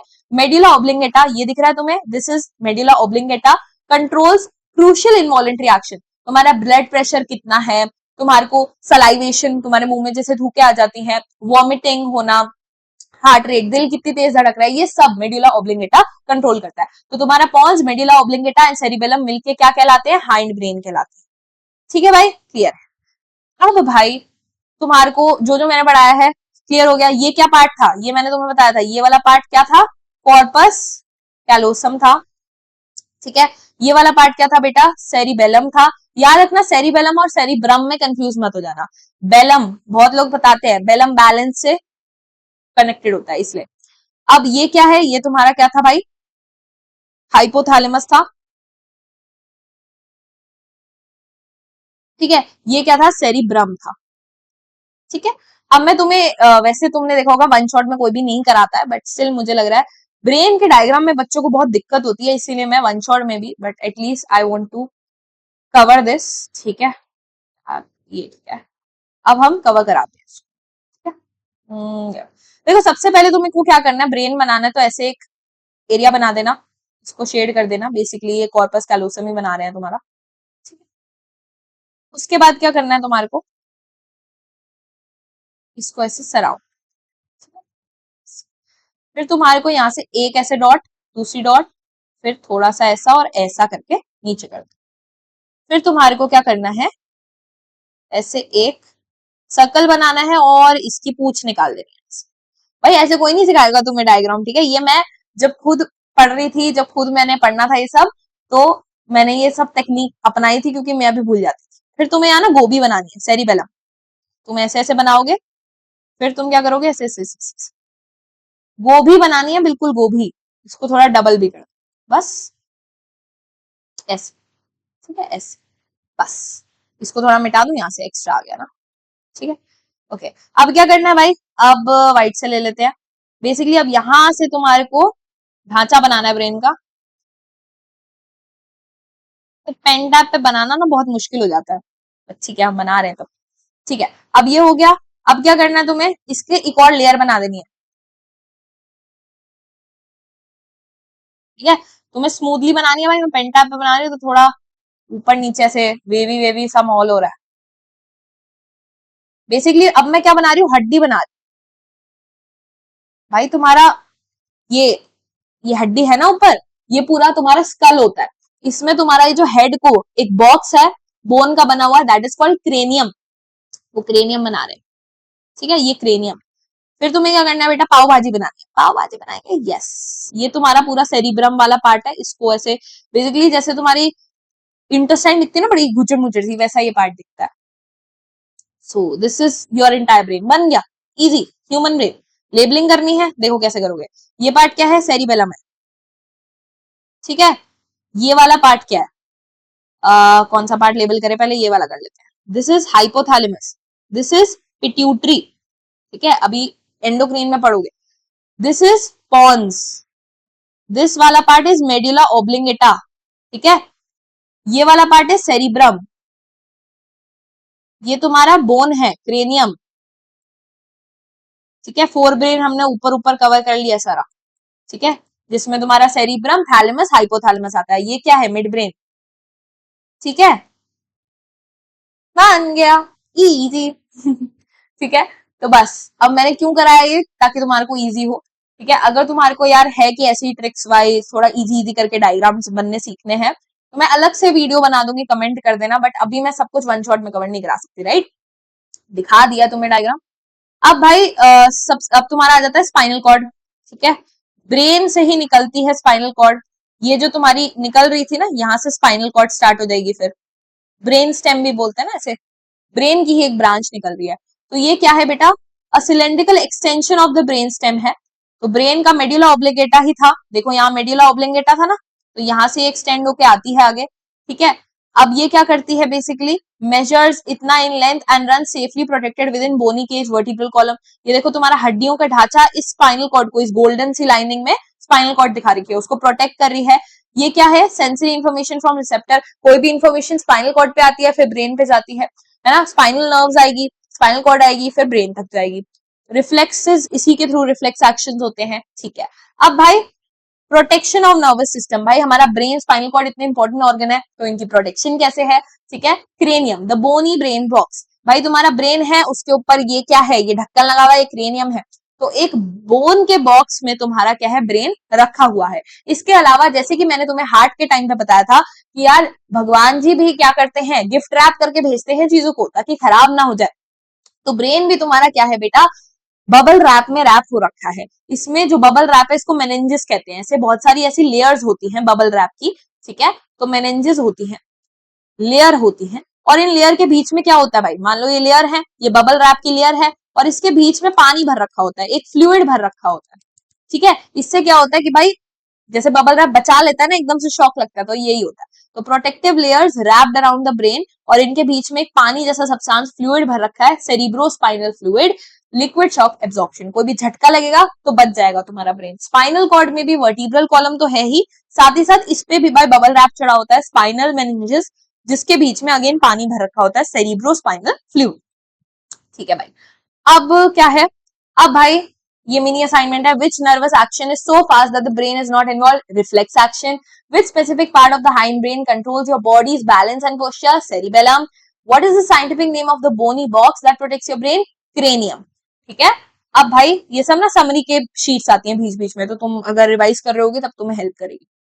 अब मैम हमने पढ़ लिया है नर्वस सिस्टम, अब हमें एंडोक्राइन सिस्टम भी तो पढ़ा दो, केमिकल लोचा भी तो पढ़ा दो। नर्वस सिस्टम में हमने इलेक्ट्रिक इंपल्सेस के बारे में पढ़ा, जिससे रैपिडली काम हो रहा था, जल्दी जल्दी सिग्नल ट्रेवल हो रहे थे।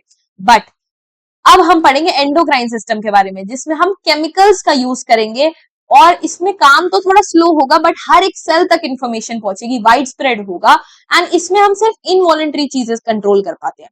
केमिकल्स के थ्रू तुम वॉलेंट्री एक्शंस नहीं करते हो, इनवॉलेंट्री एक्शंस जो तुम्हारी बॉडी में ऐसे काम होते हैं जिसपे तुम्हारा बस नहीं होता है, वो केमिकल्स के थ्रू होता है।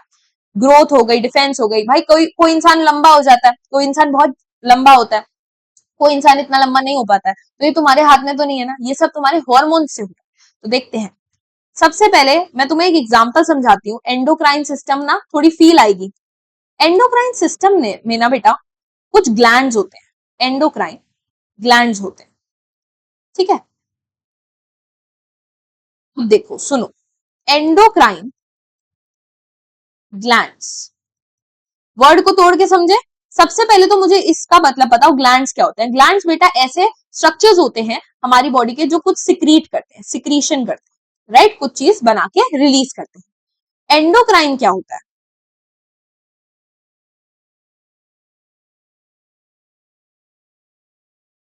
सॉरी मम्मी आ गई थी पीछे। तो ग्लैंड्स ऐसे स्ट्रक्चर्स होते हैं बेटा जो सिक्रीशन करते हैं, और एंडोक्राइन क्या होते हैं, एंडोक्राइन वो ग्लैंड्स होते हैं जो अपनी सिक्रीशन सीधा ब्लड में फेंक देते हैं। मैंने कुछ बनाया उसको सीधा ब्लड में रिलीज कर दिया, तो दीज आर एंडोक्राइन ग्लैंड्स। ऐसे ग्लैंड्स जो ब्लड में अपनी सिक्रीशन कर देते हैं, ये सिक्रिएट क्या करते हैं, हॉर्मोन्स। हॉर्मोन्स क्या होते हैं, केमिकल मैसेंजर्स। ठीक है बेटा, हॉर्मोन्स ऐसे केमिकल्स होते हैं, हो सकता है ये कोई प्रोटीन हो सकता है कोई अमीनो एसिड हो, कुछ भी हो सकता है, बट ऐसा चीज जो एक मैसेज को कैरी करेगा। Hormones are chemical messengers. इन्हें कौन रिलीज करता है, ग्लैंड्स। कौन से ग्लैंड्स, एंडोक्राइन ग्लैंड्स। कहाँ रिलीज होते हैं, ब्लड में। क्या ये कहानी समझ आई, यस। अब एक एग्जांपल लेते हैं, मान लो बेटा ये स्क्विरल थी, गिलहरी थी, इसके सामने भाई कोई शेर चीता आ गया, तो क्या हो जाएगा, फ्लाइट एंड फाइट एक्शन। एकदम से इसकी हार्ट बीट बढ़ जाएगी, ये तेज तेज सांस लेने लगेगी। बट ऐसा क्यों हुआ, ऐसा क्या हुआ इसकी बॉडी में जो एकदम से इसकी सांस बढ़ गई, एकदम से इसका हार्ट तेज बीट होने लग गया। तो होता क्या है ना, हमारी बॉडी में भी ऐसे समोसे की शेप के, किडनी के ऊपर समोसे की शेप के ग्लैंड्स पड़े होते हैं, एड्रीनल ग्लैंड्स। ठीक है, एड्रीनल ग्लैंड्स क्या करते हैं बेटा, एक हार्मोन रिलीज करते हैं, जिससे हर सेल को, हमारी बॉडी के हिस्सों को ये इंफॉर्मेशन मिल जाती है कि इमरजेंसी सिचुएशन है भाई, इमरजेंसी। तो अपने आप हार्ट बीट तेज हो जाती है। मसल्स को ना ज्यादा से ज्यादा ऑक्सीजन सप्लाई करी जाती है। क्यों, क्योंकि मसल्स को भागना पड़ेगा भाई, अब मूवमेंट करनी पड़ेगी, तो ज्यादा से ज्यादा उनको ऑक्सीजन दी जाती है। तुम्हारी ब्रीदिंग बढ़ जाती है कि जल्दी जल्दी सांस लो। तो ये बस एग्जाम्पल था। अब हम आगे पढ़ते हैं कि, क्योंकि मेरे को तुम्हारे को एक ओवरव्यू देना था कि कैसे हमें इंपॉर्टेंट हो जाता है ऐसी इमरजेंसी सिचुएशन में या बहुत सारी सिचुएशन में कि हर सेल तक इन्फॉर्मेशन पहुंचे। यही चीज अगर मैं नर्व्स के थ्रू करती तो क्या होता भाई, कि जहां जहां नर्व्स है, जहां जहां बिजली की तारें हैं, सिर्फ वहीं पहुंचता, हर सेल तक पहुंचना थोड़ा मुश्किल हो जाता। ठीक है, अब तुम समझ सकते हो। बेटा एक डिफरेंस आ जाता है तुम्हारे एग्जाम में कभी कभी, क्योंकि तुम एंडोक्राइन ग्लैंड्स पढ़ रहे हो, तो पूछ लेगा एक्सोक्राइन ग्लैंड और एंडोक्राइन ग्लैंड में क्या फर्क होता है। देखो वर्ड समझ आ रहा है, एक्सो, एक्सो मतलब थोड़ा बाहर। मान लो तुम्हारे स्किन के अंदर ये ग्लैंड था, अब ये क्या करेगा, एक पाइप के थ्रू, एक डक्ट के थ्रू बाहर की तरफ अपनी सिक्रीशन छोड़ेगा। जैसे तुम्हारे स्किन में स्वेट ग्लैंड्स होते हैं, वो सिक्रीशन करेंगे, स्वेट बनाएंगे और स्किन के बाहर छोड़ देंगे, ब्लड में नहीं डालेंगे। तो these have physical tubes, release substances to internal organs या एक्सटर्नल सर्फेसेस, किसी और को पहुंचा देंगे, एक्सटर्नल सर्फेस, ब्लड में नहीं फेंकेंगे, जैसे sweat, enzyme, mucus, sebum. But endocrine gland, जैसे मैंने तुम्हें बताया, मान लो ये सारे ग्लैंड, ये ग्लैंड है, इसने जो भी बनाया वो सीधा ब्लड में फेंक दिया, ये ब्लड बह रहा है, ब्लड में फेंक दिया। इनके पास कोई पाइप ट्यूब नहीं है, डक्ट नहीं है, केमिकल्स रिलीज करेंगे, हॉर्मोन्स, ठीक है, और ये ब्लड स्ट्रीम में रिलीज कर देंगे। ठीक है, ओके। अब बेटा ये तुम्हारी एनसीईआरटी का ही डायग्राम है, इसमें जो भी तुम्हें दिखा रखे हैं ये सारे एंडोक्राइन ग्लैंड्स है, ये सब क्या है, एंडोक्राइन ग्लैंड्स है।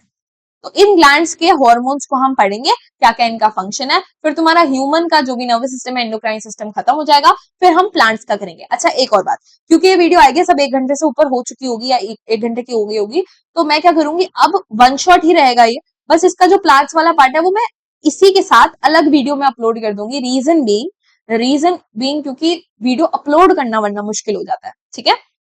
तो रहेगा उतना ही, मतलब जैसे वन शॉट्स आपको कितने की मिलती है, 1 hour 30 minutes, 2 hours, 2 hours, तो आपका प्लांट वाला पोर्शन भी जल्दी खत्म करा दूंगी एक वन शॉट की तरह, ठीक है। चलो अब लेट अस कंटिन्यू। तो ये सारे एंडोक्राइन ग्लैंड है। सबसे पहले आप देखो, आपके ब्रेन में था ना हाइपोथैलेमस, मैंने आपको पढ़ाया था फोर ब्रेन में था, याद है ना। यहाँ देखो वरना कहाँ गया हाइपोथैलेमस जी, आप आ जाइए यहाँ। देखो यहाँ हमने हाइपोथैलेमस पढ़ा है, ये हाइपोथैलेमस फोर ब्रेन का पार्ट था, और मैंने बताया भी था कि एंडोक्राइन सिस्टम में भी इसका अहम रोल होता है। तो अब हम पढ़ने वाले हैं वो है हाइपोथैलेमस ना बेटा दादाजी ग्लैंड, यहाँ मैं लिख भी देती हूँ हाइपोथैलेमस, अरे भाई ब्लैक नहीं, हाइपोथैलेमस इज अ दादाजी ग्लैंड, हाइपोथैलेमस इज अ दादाजी ग्लैंड। ये दादाजी है मतलब मैम, दादाजी क्या करते हैं, दादाजी को कोई काम करना है, मान लो दादाजी को कुछ काम कराना है, तो क्या वो खुद करेंगे वो काम, नहीं, वो पापा जी को मैसेज दे देंगे, वो पापा जी को बोल देंगे कि भाई ये काम करा दो, ठीक है। तो दादाजी क्या करते हैं, पापा जी से काम कराते हैं। तो पापा जी यहाँ हमारे पिट्यूटरी, ठीक है। तो याद रखना हाइपोथैलेमस इज दादाजी ग्लैंड, पिट्यूटरी इज पापा जी ग्लैंड, तुम्हें यहाँ दोनों दिख जाएंगे, हाइपोथैलेमस भी दिख रहा है, और इसी के नीचे, बस इसी के थोड़ा नीचे, यहां अगर हाइपोथैलेमस है तो यहां तुम्हारा पिट्यूटरी ग्लैंड होता है, ये पापा जी ग्लैंड है। तो होता क्या है, हाइपोथैलेमस कुछ रिलीजिंग हॉर्मोन्स निकालता है, रिलीजिंग हॉर्मोन्स। ये हॉर्मोन्स बेसिकली जाते हैं पिट्यूटरी ग्लैंड के पास और बोलते हैं भाई टाइम आ चुका है कुछ रिलीज करने का। क्या रिलीज करना है भाई, मान लो ग्रोथ हार्मोन, ठीक है। तो अब पापा जी ही काम कर रहे हैं, ग्रोथ कराने वाला हार्मोन तो पिट्यूटरी ग्लैंड ही निकाल रहा है, बट ये जो बात बोलनी थी कि ग्रोथ हार्मोन रिलीज कराओ, वो चीज किसने भिजवाई, हाइपोथैलेमस ने। तो हाइपोथैलेमस कैसे हार्मोन निकालेगा, रिलीजिंग हार्मोन्स निकालेगा, ऐसे हार्मोन जो चीजों को रिलीज कराएंगे, और पिट्यूटरी ग्लैंड ने एक्चुअल में हार्मोन निकाल दिया, जैसे कि ग्रोथ हार्मोन, ठीक है। तो अब देखो यहाँ लिखा भी हुआ है, हाइपोथैलेमस जो होता है ये the master of master gland होता है। जो पापा जी ग्लैंड होता है ना, इसको तुम बायो की लैंग्वेज में क्या बोलते हो, मास्टर ग्लैंड बोलते हो। तो भाई मास्टर ग्लैंड है तो ये तो मास्टर ऑफ मास्टर हुआ ना, मास्टर ऑफ मास्टर ग्लैंड, ठीक है भाई, मजे आ रहे हैं, ठीक है भाई, मजा आ रहा है। आगे बढ़ते हैं। तो हाइपोथैलेमस ने क्या करा, releases hormones that stimulates the pituitary gland, pituitary gland को जाके जगाएगा कि भाई चल हार्मोन निकाल। पिट्यूटरी ग्लैंड क्या करेगा, ग्रोथ हार्मोन निकालेगा, नाम से ही पता चला है ग्रोथ कराने वाला हार्मोन। भाई तुम्हारी हाइट जो लंबी हो जाती है, तुम्हारे हाथ पैर लंबे हो जाते हैं, ये सब कैसे होता है, ग्रोथ हार्मोन की वजह से होता है। अब कई लोगों में जब बहुत ज्यादा ग्रोथ हार्मोन निकल जाता है तो वो ग्रेट खली जैसे जाइजेंटिक बन जाते हैं, तो उनको जाइजेंटिज्म हो जाता है। और कई लोग आपने सुना होगा जिसे बोलते हैं बोना रह गया, छोटी हाइट रह गई, तो बोने जैसे होते हैं, ड्वार्फिज्म जिसको बोलते हैं, वो इसलिए होता है क्योंकि बॉडी में ग्रोथ हार्मोन नहीं निकला, ज्यादा कम रह गया इस वजह से, ठीक है। अब भाई तुम्हारे ब्रेन के अंदर ये ग्लैंड होता है पीनियल ग्लैंड, ठीक है, पीनियल ग्लैंड, ये ना तुम्हारी मेलेटोनिन सिक्रीट करता है। तुमने बहुत सारी आजकल एड्स भी आती है, क्या आपको नींद नहीं आती रात को, लीजिए ये वाली दवाई, इसमें है मेलेटोनिन। तो मेलेटोनिन एक ऐसा हार्मोन होता है जो रात के वक्त तुम्हारे को नींद दिलाता है, मेलेटोनिन रिलीज होता है तो तुम्हें नींद आती है। तो ये काम तुम्हारा पीनियल ग्लैंड, क्या ये बात क्लियर है, तुम्हारी भाई बुक का ही है, कुछ एक्स्ट्रा नहीं पढ़ा रही हूँ, ठीक है। पीनियल ग्लैंड भी दे रखा है। फिर तुम्हारे पास आ जाता है थायराइड ग्लैंड। थायराइड ग्लैंड क्या होता है, तुम्हारा ये जो वॉइस बॉक्स होता है, इसी के पास में तुम्हारा ऐसी शेप का एक ग्लैंड होता है, दिख रहा है, ऐसी शेप का एक ग्लैंड होता है थायराइड ग्लैंड। ये थायराइड ग्लैंड जो हार्मोन सिक्रीट करता है, इसका नाम है थायरोक्सिन। बेसिकली थायरोक्सिन क्या करता है, किसको संभालता है, ये संभालता है तुम्हारे मेटाबॉलिज्म। मतलब भाई तुमने सुना होगा कि कई लोगों को बोलते हैं खाना नहीं चढ़ता यार इसको, ये कितना भी खा ले ये मोटा नहीं होता, और दूसरी तरफ एक बंदा होगा जो थोड़ा सा भी खा ले वो मोटा हो जाए। तो भाई ये सब क्या होता है, ये सब मेटाबॉलिज्म पे डिपेंड करता है कि तुम्हारी बॉडी खाने को खा के कितना खाने को अपनी बॉडी में स्टोर कर रही है, कितना यूज कर रही है, कितना बर्न कर रही है, इस बातों पर डिपेंड करता है। और ये चीज कंट्रोल कौन करता है, थायरोक्सिन हार्मोन, जो कौन रिलीज करता है, थायराइड ग्लैंड रिलीज करता है। और थायराइड ग्लैंड को थायरोक्सिन हार्मोन बनाने के लिए क्या चाहिए होता है, आयोडीन चाहिए होता है, ठीक है। बोलते हैं ना आयोडीन, क्या आपके नमक में आयोडीन है, आयोडाइज सॉल्ट, तो यस, आयोडीन इसीलिए जरूरी होता है क्योंकि भाई तुम्हारा जो भी मेटाबॉलिज्म है, जो खाना तुम्हारा पच रहा है और तुम्हारा स्टोर हो रहा है या बर्न हो रहा है, ये सब तुम्हारा थायरोक्सिन हार्मोन कराता है और उसे बनाने के लिए थायराइड ग्लैंड को आयोडीन चाहिए होता है। इसीलिए तुमने देखा होगा कई लोगों का एकदम से गर्दन फूल जाती है, बोलते हैं गोइटर हो गया जी, इनको गोइटर हो गया। ऐसे सोचो ये गर्दन ऐसे फूल जाए, इसको बोलते हैं गोइटर हो गया। क्योंकि होता क्या है, अगर तुमने आयोडीन नहीं खाया, अपनी डाइट में आयोडीन नहीं रखा, तो तुम्हारा थायराइड ग्लैंड तो कोशिश करेगा ना चीज को बनाने में। अब भाई अगर उसके पास आयोडीन ही नहीं है, वो जबरदस्ती थायरोक्सिन बनाने की कोशिश कर रहा है, तो वो क्या होगा, सूज जाएगा। कोई भी चीज क्या हो जाएगी, स्वेल हो जाएगी। तो ये स्वेल हो जाता है, जिस वजह से तुम्हारी ऐसे गर्दन फूल जाती है। इसलिए बोलते हैं आयोडीन खाना जरूरी होता है। अब ये तो हो गया थायराइड ग्लैंड।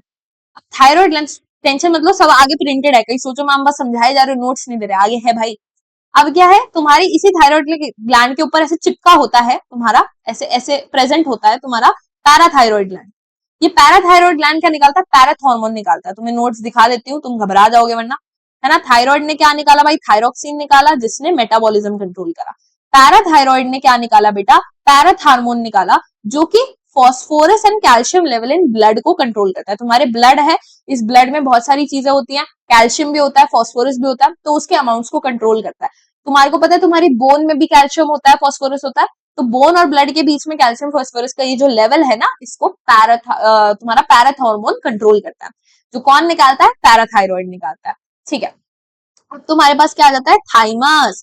भाई तुम्हारी ये जो ब्रेस्ट बोन होती है ना, ठीक है, तुम्हारी ये ब्रेस्ट बोन होती है जो तुम्हारी चेस्ट की मिडल में होती है, उसी के नीचे होता है थाइमस ग्लैंड। ये थाइमस ग्लैंड क्या होता है, बचपन में बहुत बड़ा होता है और जैसे जैसे तुम बूढ़े होते रहते हो ये छोटा होता जाता है साइज। तो तुमने सुना होगा बच्चों की इम्यूनिटी बहुत अच्छी होती है, बूढ़ों की इम्यूनिटी बहुत वीक होती है। तो होता क्या है कि भाई बच्चों में थाइमस ग्लैंड बहुत बड़ा होता है। थाइमस ग्लैंड क्या करता है, इम्यूनिटी में रोल प्ले करता है, और एज के साथ ये छोटा हो जाता है, इसलिए इम्यूनिटी भी वीक हो जाती है। तो यहाँ लिखा हुआ है कि भाई ये जो थाइमस ग्लैंड है, ये थाइमोसिन नाम का एक हार्मोन सिक्रीट करता है, जो कि टी लिम्फोसाइट्स का मैच्योरेशन कराता है। एक तरीके के व्हाइट ब्लड सेल्स है, तो भाई व्हाइट ब्लड सेल्स को मैच्योर करा रहा है, व्हाइट ब्लड सेल डिफेंस में काम आ रहे हैं, इस वजह से इम्यूनिटी का रोल यहाँ आ जाता है। फिर देखो भाई, अब क्या है मैम, इतने सारे ग्लैंड हमने पढ़ लिए।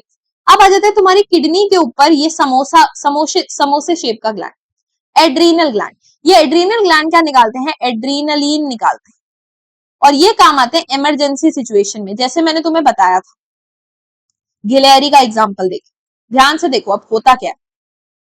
भाई मान लो अगेन इस गिलहरी के सामने एक शेर आ गया, तो इसकी बॉडी में एड्रीनल ग्लैंड्स बहुत सारा एड्रीनलिन निकाल देंगे, बहुत सारा एड्रीनलिन निकाल देंगे। एड्रीनलिन हार्मोन क्या करता है, आपके हार्ट पे एक्ट करता है और हार्ट को जल्दी जल्दी बीट कराता है, heart beats faster resulting in higher supply of oxygen. क्यों, क्योंकि भाई अब इसको भागना पड़ेगा, और भागना है तो इसके मसल्स के पास अच्छी खासी ऑक्सीजन पहुंचनी चाहिए, तो भाई हार्ट जल्दी जल्दी बीट करेगा ताकि ऑक्सीजन पहुंचे। अब क्या होगा भाई, ऑक्सीजन तो हर जगह पहुंचेगी, पेट की मसल्स के पास भी पहुंचेगी, स्किन के पास भी पहुंचेगी, तो अपने आप डाइजेस्टिव सिस्टम और स्किन के पास की जो तुम्हारी ब्लड वेसल्स है वो थोड़ी पतली हो जाती हैं, कॉन्ट्रैक्ट कर जाती हैं, ताकि वहां ब्लड कम पहुंचे और ज्यादा से ज्यादा ब्लड मसल्स की तरफ पहुंचे। सोचो ना भाई, अगर रास्ता 3 भागों में बट रहा है, अब मुझे यहाँ ज्यादा सामान भेजना है, तो मैं इन दोनों को थोड़ा थोड़ा बंद कर दूंगी, यहाँ थोड़ी थोड़ी रिस्ट्रिक्शन लगा दूंगी, ताकि ज्यादा से ज्यादा चीज यहाँ जाए। तो वही चीज होती है, blood is diverted away from digestive system and skin to skeletal muscles, ऐसी मसल्स जो तुम्हारे को मूवमेंट कराएंगे, और तुम्हारा ब्रीदिंग रेट भी बढ़ जाता है। जल्दी जल्दी तुम्हारा जो रिबकेज है वो ऊपर नीचे, यानी इनहेल इनहेल एक्सेल तुम जल्दी जल्दी करते, ठीक है। अब क्या है भाई, अब हम एड्रीनलिन भी पढ़ लिया, ठीक है। देख लो, एड्रीनल ग्लैंड एड्रीनलिन करेगा जो इमरजेंसी में काम आएगा। इसके अलावा तुम्हारा यहाँ दिख रहा है तुम्हें, अरे भाई यहाँ दिख रहा है पैनक्रियाज भी लेवल कर रखा है। पैनक्रियाज हार्मोन निकालती है बेटा इंसुलिन। इंसुलिन क्या करता है, ब्लड में शुगर लेवल को कंट्रोल करता है। तुमने बहुत सारा खाना खा लिया, मान लो तुम्हारे ब्लड में बहुत सारा ग्लूकोज आ गया, इतना ग्लूकोज चाहिए भी नहीं, अब वो ग्लूकोज बहुत जबरदस्ती ब्लड में तैर रहा है, तो क्या करना पड़ेगा, उस ग्लूकोज को कम करना पड़ेगा। ये काम इंसुलिन करता है। तो इसीलिए तुमने देखा होगा कि यहाँ लिखा हुआ है पैनक्रियास जो है वो इंसुलिन सिक्रीट करता है, ग्लूकागन भी सिक्रीट करता है। ये क्या है, ब्लड शुगर लेवल को कंट्रोल करते हैं। मान लो किसी की बॉडी में इंसुलिन, यहाँ लिख देते, अगर बेटा किसी की बॉडी में इंसुलिन नहीं रिलीज होता तो आपके ब्लड में शुगर लेवल बहुत हाई हो जाता है, शुगर लेवल बहुत हाई हो जाता है, और ये होता है डायबिटीज नाम की एक सिचुएशन में। डायबिटीज नाम की बीमारी में इंसुलिन नहीं सिक्रीट हो पाता है, जिस वजह से ब्लड में शुगर लेवल एकदम से शूट कर जाता है और लोग बीमार हो जाते हैं। तो बहुत इंपॉर्टेंट है, डायबिटीज के लोगों को इंजेक्शंस के थ्रू बेटा आर्टिफिशियली इंसुलिन दिया जाता है ताकि उनके ब्लड का शुगर लेवल कम हो जाए, क्योंकि ब्लड में अगर हर वक्त शुगर हाई रहेगा तो आप मर जाओगे। दैट इज, तो इसीलिए यहाँ लिखा हुआ है कि भाई पैनक्रियाज जो है वो इंसुलिन सिक्रीट करता है। इसके अलावा भाई क्या है, ठीक है, इसके अलावा क्या है आपके पास, मेल्स में टेस्टिस होते हैं और फीमेल में ओवरी होती है, ये ओवरी दिखा रखी है।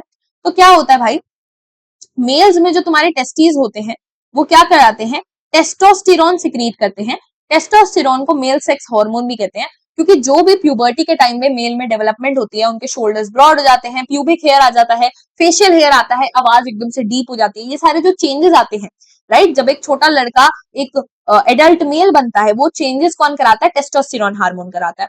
और ओवरीज फीमेल में होती है, जो क्या कराते हैं, ईस्ट्रोजन और प्रोजेस्टेरोन रिलीज करती है। प्रोजेस्टेरोन मेनली प्रेगनेंसी के वक्त काम करता है, ईस्ट्रोजन प्यूबर्टी में जो भी चेंजेस आते हैं, एक बच्ची जो है जब वो एक एडल्ट फीमेल में डेवलप करती है, उसकी ब्रेस्ट डेवलपमेंट होती है, हिप रीजन वाइड होता है, राइट, प्यूबिक हेयर डेवलपमेंट होती है, आवाज थोड़ी श्रिल हो जाती है, पैनी हो जाती है, ये सारी चीजें ईस्ट्रोजन कराता है। क्या ये बात क्लियर है? ओके जी। अब हम क्या बात करेंगे बेटा, अब आपके एनसीईआरटी में भी लिखा है कि बहुत इंपॉर्टेंट है कि सही टाइमिंग में और सही अमाउंट में हर एक हार्मोन रिलीज हो, क्योंकि आपको पता है कि जैसे अगर हमने ग्रोथ हार्मोन का एग्जांपल लिया था, कौन निकालता था growth hormone, pituitary gland. Growth hormone जैसे है, अगर वो ज्यादा हो जाता है तो जाइजेंटिज्म हो जाता है, कम हो जाता है तो क्या हो जाता है, ड्वार्फिज्म हो जाता है। तो बहुत जरूरी है कि कोई भी हार्मोन सही वक्त पे और सही अमाउंट में रिलीज हो। इसीलिए हमारी बॉडी में क्या होते हैं, फीडबैक मैकेनिज्म्स होते हैं, लूप्स होते हैं। मान लो भाई तुम्हारी मोटर की टंकी ऑन है, तो मम्मी कहती है ना मोटर बंद कर दे, ऐसे फीडबैक चलता है ना तुम्हारा कि पानी भर गया है नहीं भरा है, तो तुम आपस में फीडबैक देते रहते हो कि हो गया है नहीं हुआ है। तो वैसे तुम्हारी बॉडी में भी फीडबैक मैकेनिज्म चलता है, ठीक है। तो जैसे तुम्हारी एनसीईआरटी में एग्जांपल दिया है कि मान लो भाई तुम्हारे ब्लड शुगर लेवल में राइज आ गया, तुमने खाना खाया और तुम्हारे ब्लड में शुगर लेवल एकदम से बढ़ गया, तो तुम्हारी पैनक्रियाज में ये चीज डिटेक्ट हो जाएगी और वो इंसुलिन का प्रोडक्शन इंक्रीज कर देगी। अब ये सही टाइम था इंसुलिन निकालने का, इंसुलिन निकलेगा, इंसुलिन क्या करेगा, ब्लड शुगर लेवल को कम कर देगा। कैसे, मान लो भाई होता क्या है, मैंने तुम्हें बताया कि ब्लड में बहुत सारा शुगर है, ठीक है, इतना सारा शुगर अभी नहीं चाहिए, सेल्स को मिल चुका है शुगर, अब इस शुगर को क्या कर दो, स्टोर कर दो। तो इसको हम स्टोर कर देते हैं in the form of glycogen, और ग्लाइकोजन कहाँ स्टोर होता है, लिवर में। तो ये इंसुलिन यही काम करता है कि इस ब्लड शुगर को लिवर में बोलता है भाई तू स्टोर हो जा, तो ब्लड शुगर लेवल ताकि डिक्रीज हो जाए। Pancreas detects the drop and reduces insulin, और जैसे ही ब्लड शुगर लेवल कम हो जाएगा, फिर से पैनक्रियास को समझ आ जाएगा कि भाई काम हो गया, अब इंसुलिन वापस कम कर दो, ठीक है। तो ये फीडबैक मैकेनिज्म चलता है। अब तुम्हारी एनसीईआरटी बोल रही हूँ, तुम्हारे एग्जाम में आ सकता है नर्वस सिस्टम और एंडोक्राइन सिस्टम का डिफरेंस, मैंने तुम्हारे लिए प्रिंट करा दिया है।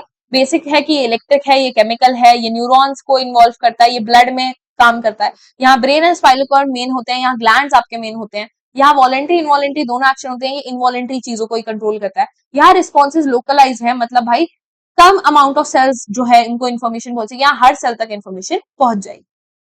कुछ क्वेश्चन है बेटा, क्वेश्चन क्या है कि endocrine gland use ducts to travel to their target organs, तो नहीं, ये झूठ है।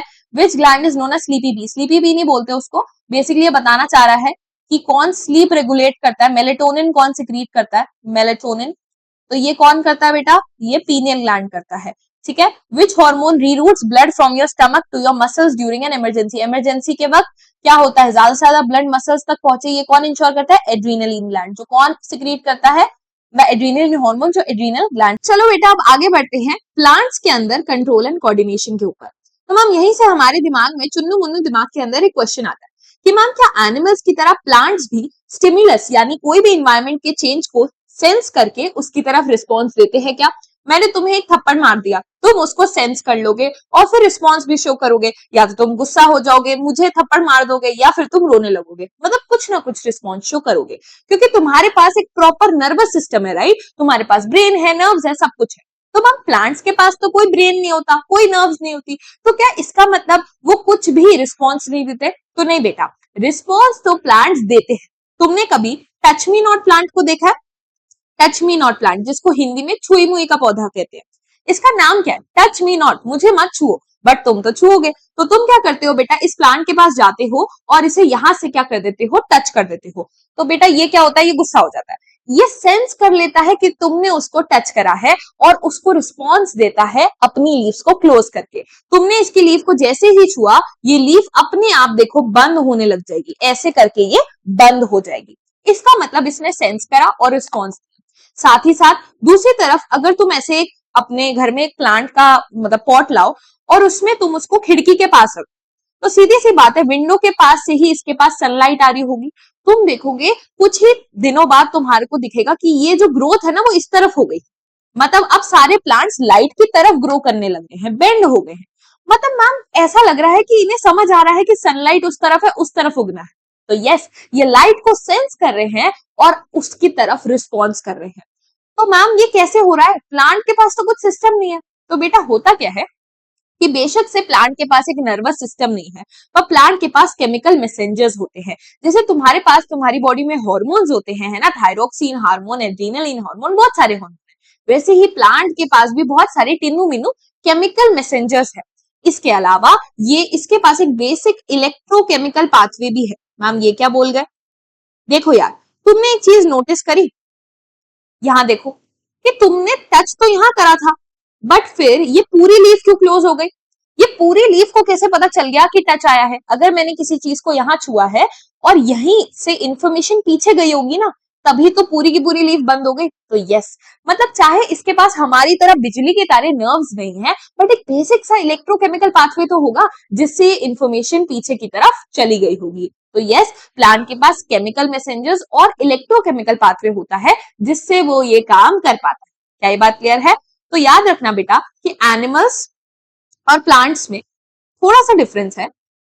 एनिमल्स के पास एक स्पेशलाइज्ड टिश्यू है कंट्रोल एंड कोऑर्डिनेशन करने के लिए। यहां देखो ये स्पेलिंग गलत हो गई, स्पेशलाइज्ड थोड़ा ग्लिच कर गया, ठीक है। एनिमल्स के पास एक स्पेशलाइज्ड टिश्यू है, नर्वस सिस्टम है ये काम करने के लिए। प्लांट्स के पास ऐसा कुछ स्पेशलाइज्ड सिस्टम नहीं है, ठीक है, no such system. But animals के अंदर मसल्स होती है मूवमेंट करने के लिए। तुमने हाथ उठाया, क्यों? क्योंकि तुम्हारे पास मसल्स है। अब मैम मसल्स मूवमेंट कैसे करती हैं? होता क्या है कि मसल कैसे बनी है? मसल के सेल्स मिलके मसल बनाते हैं।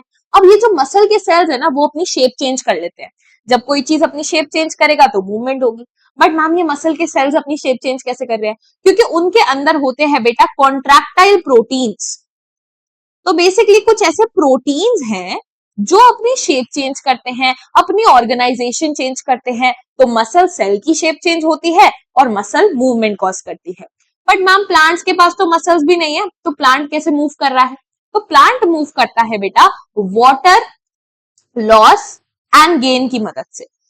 मान लो एक सेल था, मैंने उसमें बहुत सारा पानी भर दिया तो वो एकदम फूल जाएगा, और एकदम से पानी निकाल दिया तो वो एकदम पिचक जाएगा। यानी यहां भी शेप चेंज हो पा रही है, तो यहां भी मूवमेंट हो पाएगी। तो water gain and loss in cell जब होगा तो यहां भी मूवमेंट हो जाएगी।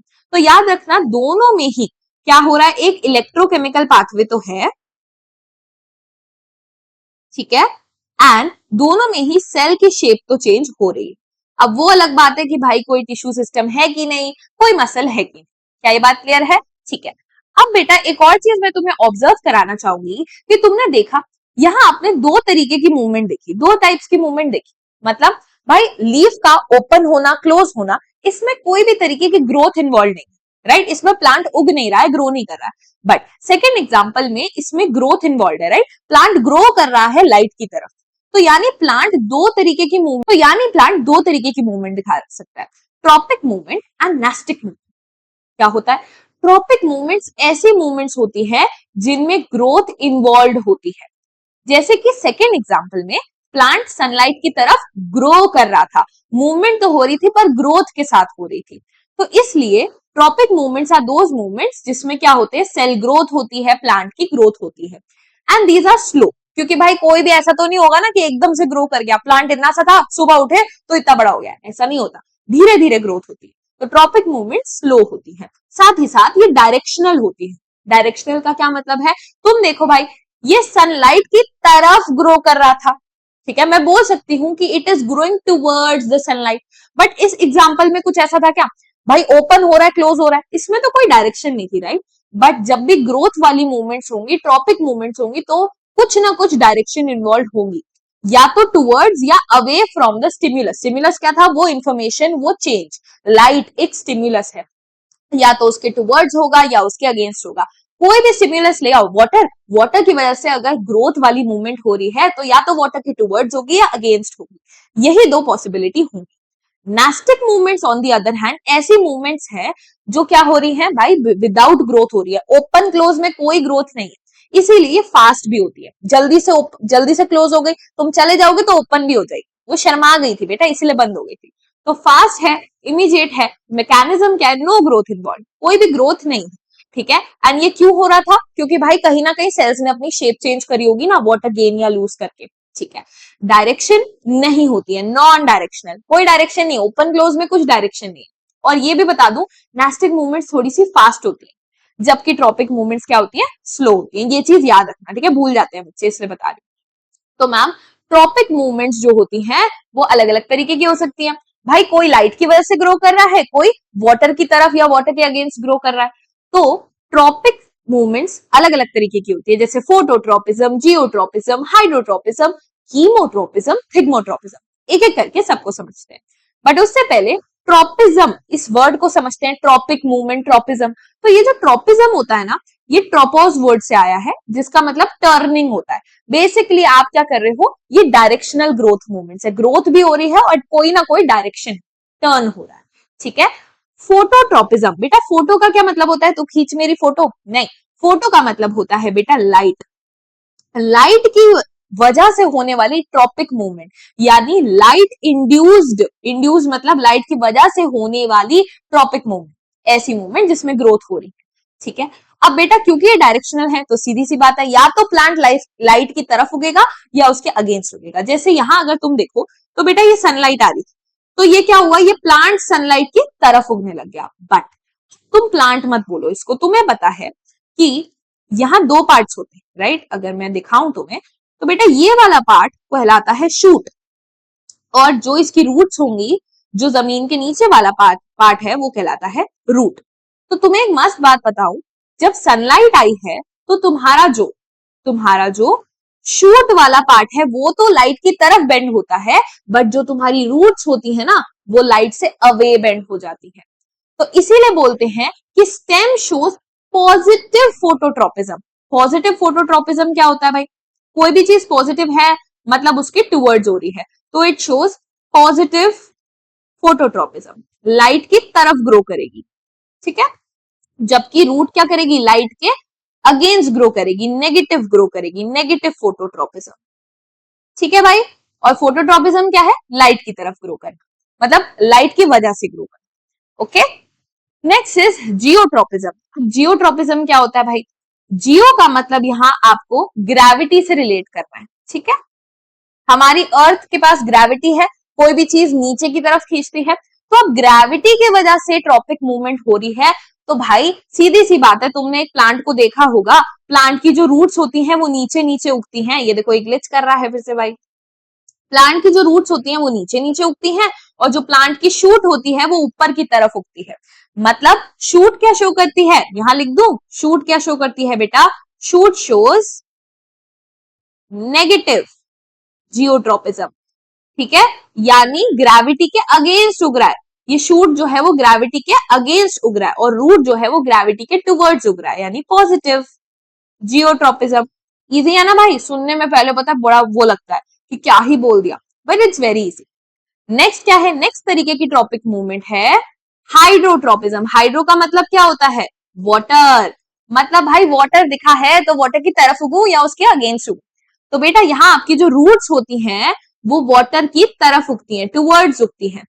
ठीक है, अगर मैं एक पॉट लूं और उसमें क्या करूं, यहाँ एक घड़ा जो होता है, राइट, एक जो मिट्टी का घड़ा होता है उसमें पानी भर के रख दूं और यहाँ प्लांट उग रहा है, तो आप देखोगे धीरे धीरे इसकी जो रूट्स है ना वो पानी के घड़े की तरफ आने लग जाएगी, यानी पानी की तरफ रूट्स उगेंगी, पॉजिटिव हाइड्रोट्रोपिज्म शो करेंगी। तो यहाँ एक और पॉइंट लिख लो बेटा, ये नोट्स काम आएंगे आपके।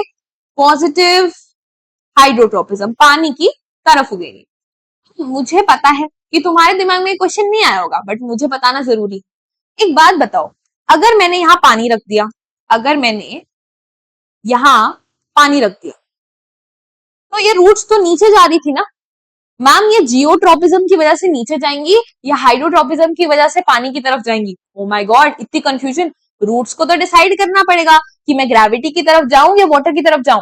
तो याद रखना, पॉजिटिव हाइड्रोट्रोपिज्म हमेशा स्ट्रॉन्गर होता है। मतलब ऐसी सिचुएशन में जहां उसको लगेगा पानी यहां है और ग्रेविटी नीचे है, तो वो पानी की तरफ उगेगी। Hydrotropism is stronger than geotropism. क्या ये बात क्लियर है?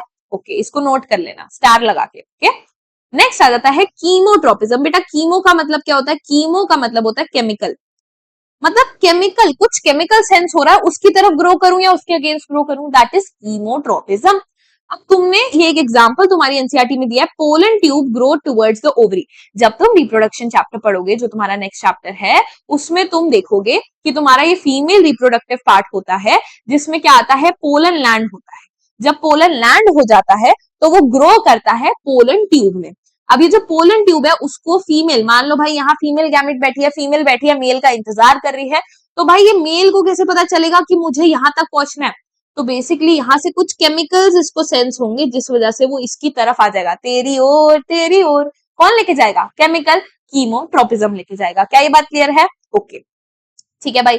अब last type of tropic movement, thigmotropism. Thigmo का मतलब होता है टच, छुआ, तो क्या होगा?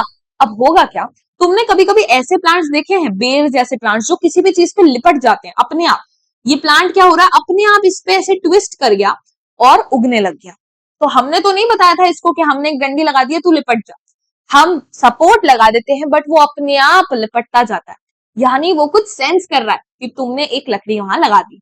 तो होता क्या है, जैसे मैं तुम्हारे लिए ये एग्जांपल लाई हूं, तुमने कभी कुकुम्बर, ये कुकुम्बर का प्लांट है, खीरे का, ठीक है? तो इसमें क्या होता है ना, ऐसे ये दिख रहे हैं तुम्हें स्ट्रक्चर्स, ये पतले पतले धागे जैसे, इनको हम बोलते हैं टेंड्रिल्स। क्या बोलते हैं? टेंड्रिल्स। ये टेंड्रिल्स क्या होती है? ऐसे लीफ ही मॉडिफाई होकर ऐसे धागे जैसे स्ट्रक्चर बना देती हैं, और ये क्या करती है? थिग्मोट्रोपिज्म शो करती है। जैसे ही ये ऐसे सीधी सीधी उगती रहेगी, ये होगा क्या? ये ऐसी सीधी सीधी उगती रहेगी, बट जैसे ही ये किसी आर्टिकल, किसी ऑब्जेक्ट को छुएगी, तो ये सेंस कर लेगी उसको, और फिर उसकी तरफ ऐसे लिपट जाएगी, कॉइल हो जाएगी, रैप कर जाएगी। तो इसको बोलते हैं पॉजिटिव थिग्मोट्रोपिज्म दिखाना। जैसे ही टच हुआ उसके अराउंड रैप होगी। पता है, एक चीज करना, अगर तुम्हारे आसपास कहीं भी ऐसा प्लांट हो ना, तो उसके पास अपनी फिंगर रख देना, इसको टच करके अपनी ऐसे फिंगर रख देना, यहाँ अपने हैंड्स रख देना और एक फिंगर रख देना। तुम देखोगे कि थोड़ी देर में, 5 मिनट या 10 मिनट के अंदर अंदर वो तुम्हारी फिंगर के अराउंड रैप हो जाएगा। तो मुझे तो बहुत अमेजिंग लगता था, ये मैंने करा हुआ है और मुझे बहुत फैसिनेट करता था ये। ठीक है, ओके। तो ये है थिग्मोट्रोपिज्म, यहाँ लिखा हुआ है tendrils can completely encircle an object with in 10 movements. ये थोड़ा फास्ट होता है, बाकी सारी मूवमेंट्स थोड़ी स्लो हो सकती है, बट ये थोड़ा जल्दी हो जाता है। ठीक है, तो मैं तुम्हारे लिए रियल लाइफ फोटोज लाई थी, वैसे ये तुम्हारी एनसीईआरटी का है। देखो भाई, ये जो तुम्हारा शूट है, अगर तुम इसको गिरा भी दोगे तब भी तुम्हारी शूट नीचे कभी नहीं उगेगी। वो ग्रेविटी नीचे लग रही है तो ग्रेविटी के अगेंस्ट उगेगी रूट, जबकि हमेशा ग्रेविटी के टूवर्ड्स उगेगी। ठीक है, रूट को पानी दिख जाएगा तो पानी के पास जाएगी। ये देखो, शूट जो है हमेशा लाइट की तरफ जाएगी और रूट हमेशा लाइट के अगेंस्ट जाएगी। ये भी तुम्हें दिखा दिया। अब बेटा, हाउ स्टेम्स बेंड। अब तुम ये भी तो पूछो कि मैम ऐसा कैसे हो रहा है, ये रिस्पॉन्स, ये एक्शन कैसे हो रहा है कि भाई इसको दिखा कि सन यहाँ है तो मैं इस तरफ उगना शुरू हो जाता हूँ। तो बेटा इसके पीछे है एक केमिकल मैसेंजर का रोल। मैंने तुम्हें बताया, जैसे तुम्हारे अंदर हार्मोन्स होते हैं, प्लांट के अंदर भी हार्मोन होते हैं, जिसमें से एक हार्मोन है ऑक्सिन। ठीक है, ऑक्सिन एक ऐसा हार्मोन है जो अगर किसी सेल तक पहुंच गया तो इस सेल को लंबा कर देगा, लंबू बना देगा। अगर ये सेल ऐसा था तो ये सेल अब लंबा सा हो जाएगा, बड़ा कर देगा, सेल एनलार्ज कर देगा। और ऑब्वियसली फिर क्या होगा, स्टेम की लेंथ भी लंबी हो जाएगी। अगर ये यहाँ के सेल्स को बड़ा कर देगा तो ये स्टेम क्या करेगी, ग्रो कर जाएगी। क्या ये बात क्लियर है? ठीक है, तो होता क्या है, मान लो बेटा तुम्हारा सन एकदम ऊपर था, एकदम इस प्लांट के ऊपर था, तो क्या होगा, ये स्टेम सीधे सीधे ग्रो करती रहेगी। होता क्या है, ये ऑक्सिन नाम का हार्मोन शूट की टिप पे होता है। ये शूट है, शूट के बिल्कुल टिप पे बहुत सारा ऑक्सिन मिलता है। अब इस ऑक्सिन को ना शेडी एरिया ज्यादा पसंद है, इसको शेड ज्यादा पसंद, बट तुम्हारे ऊपर ही मैंने सूरज रख दिया तो तुम कहीं नहीं भाग सकते। तो चुपचाप ऑक्सिन यही रहता है और क्या करता है, इस स्टेम को ग्रो करा देता है।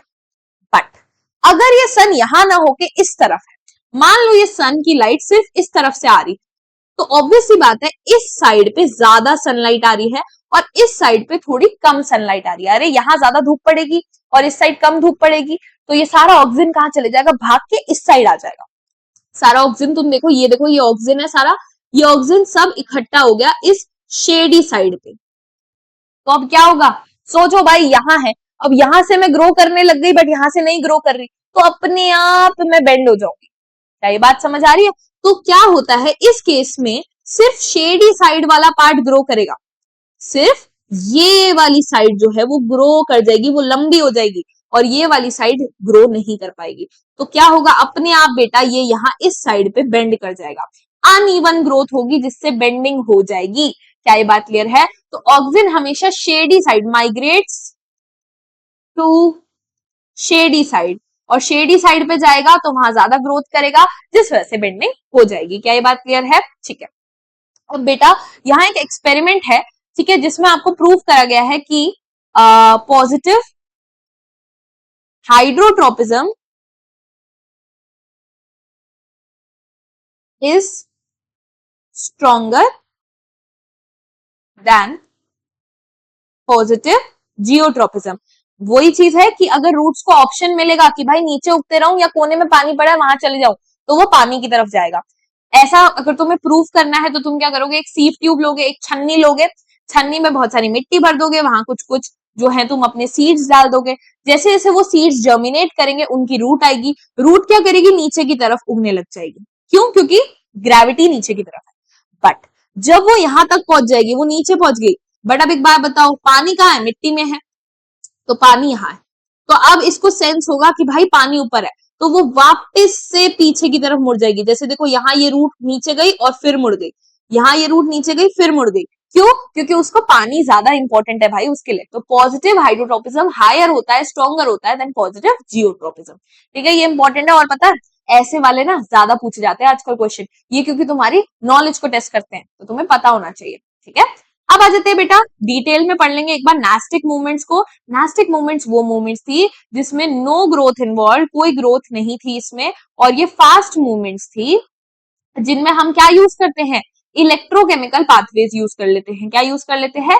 Electrochemical pathways. जैसे कि टच मी नॉट ने क्या करा था, पूरी की पूरी लीफ बंद कर ली थी। तो यहाँ यही आपको दिखा रखा है, मिमोसा प्यूडिका। मैम कौन सा समोसा लिया है बेटा? टच मी नॉट प्लांट को ही बायोलॉजी की भाषा में मिमोसा प्यूडिका कहते हैं। ठीक है, समोसा नहीं लिखना है, मिमोसा प्यूडिका लिखना है। ये मिमोसा प्यूडिका में होता क्या है कि कुछ सेल्स जो यहाँ होते हैं ना, उनमें बहुत सारा पानी भरा होता है। जैसे उनको एक स्टिमुलस मिलता है कि टच हुआ है, इनमें से पानी बाहर निकल जाता है, और पानी बाहर निकल जाता है तो ये ऐसा हो जाता है, प्लांट लटक जाता है, बेंड हो जाता है और इसकी लीव्स भी क्लोज हो जाती है। ठीक है, तो ये एक तरीके की नास्टिक मूवमेंट है।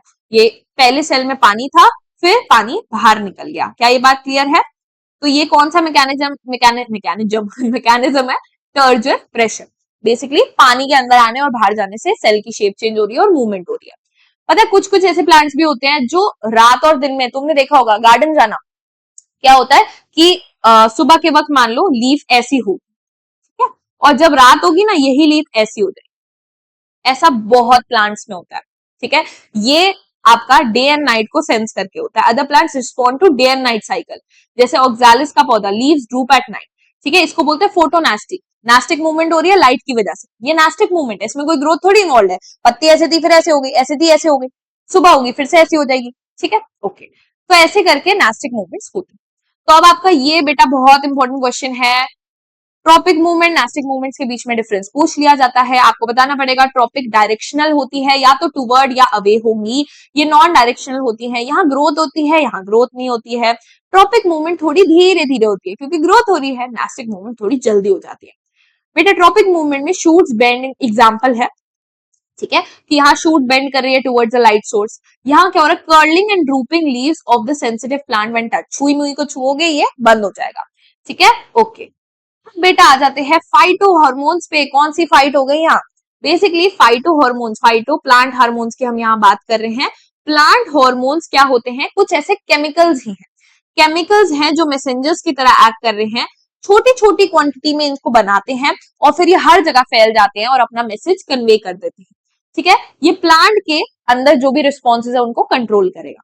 भाई होता क्या है ना, ये हॉर्मोन्स, ये केमिकल मैसेंजर्स कुछ होते हैं बड़े एंजल टाइप, होता है ना भाई, एक तरफ एंजल है एक तरफ राक्षस है, तो ये बड़े एंजल टाइप होते हैं, ये ग्रोथ को प्रमोट करते हैं, ये प्लांट को मोटिवेट करते हैं, इंकरेज करते हैं कि ग्रोथ करो, ज्यादा से ज्यादा लीव्स लाओ, स्टेम को लंबा करो, फ्रूट्स लाओ, सब कुछ लाओ, ये ग्रोथ को प्रमोट करते हैं।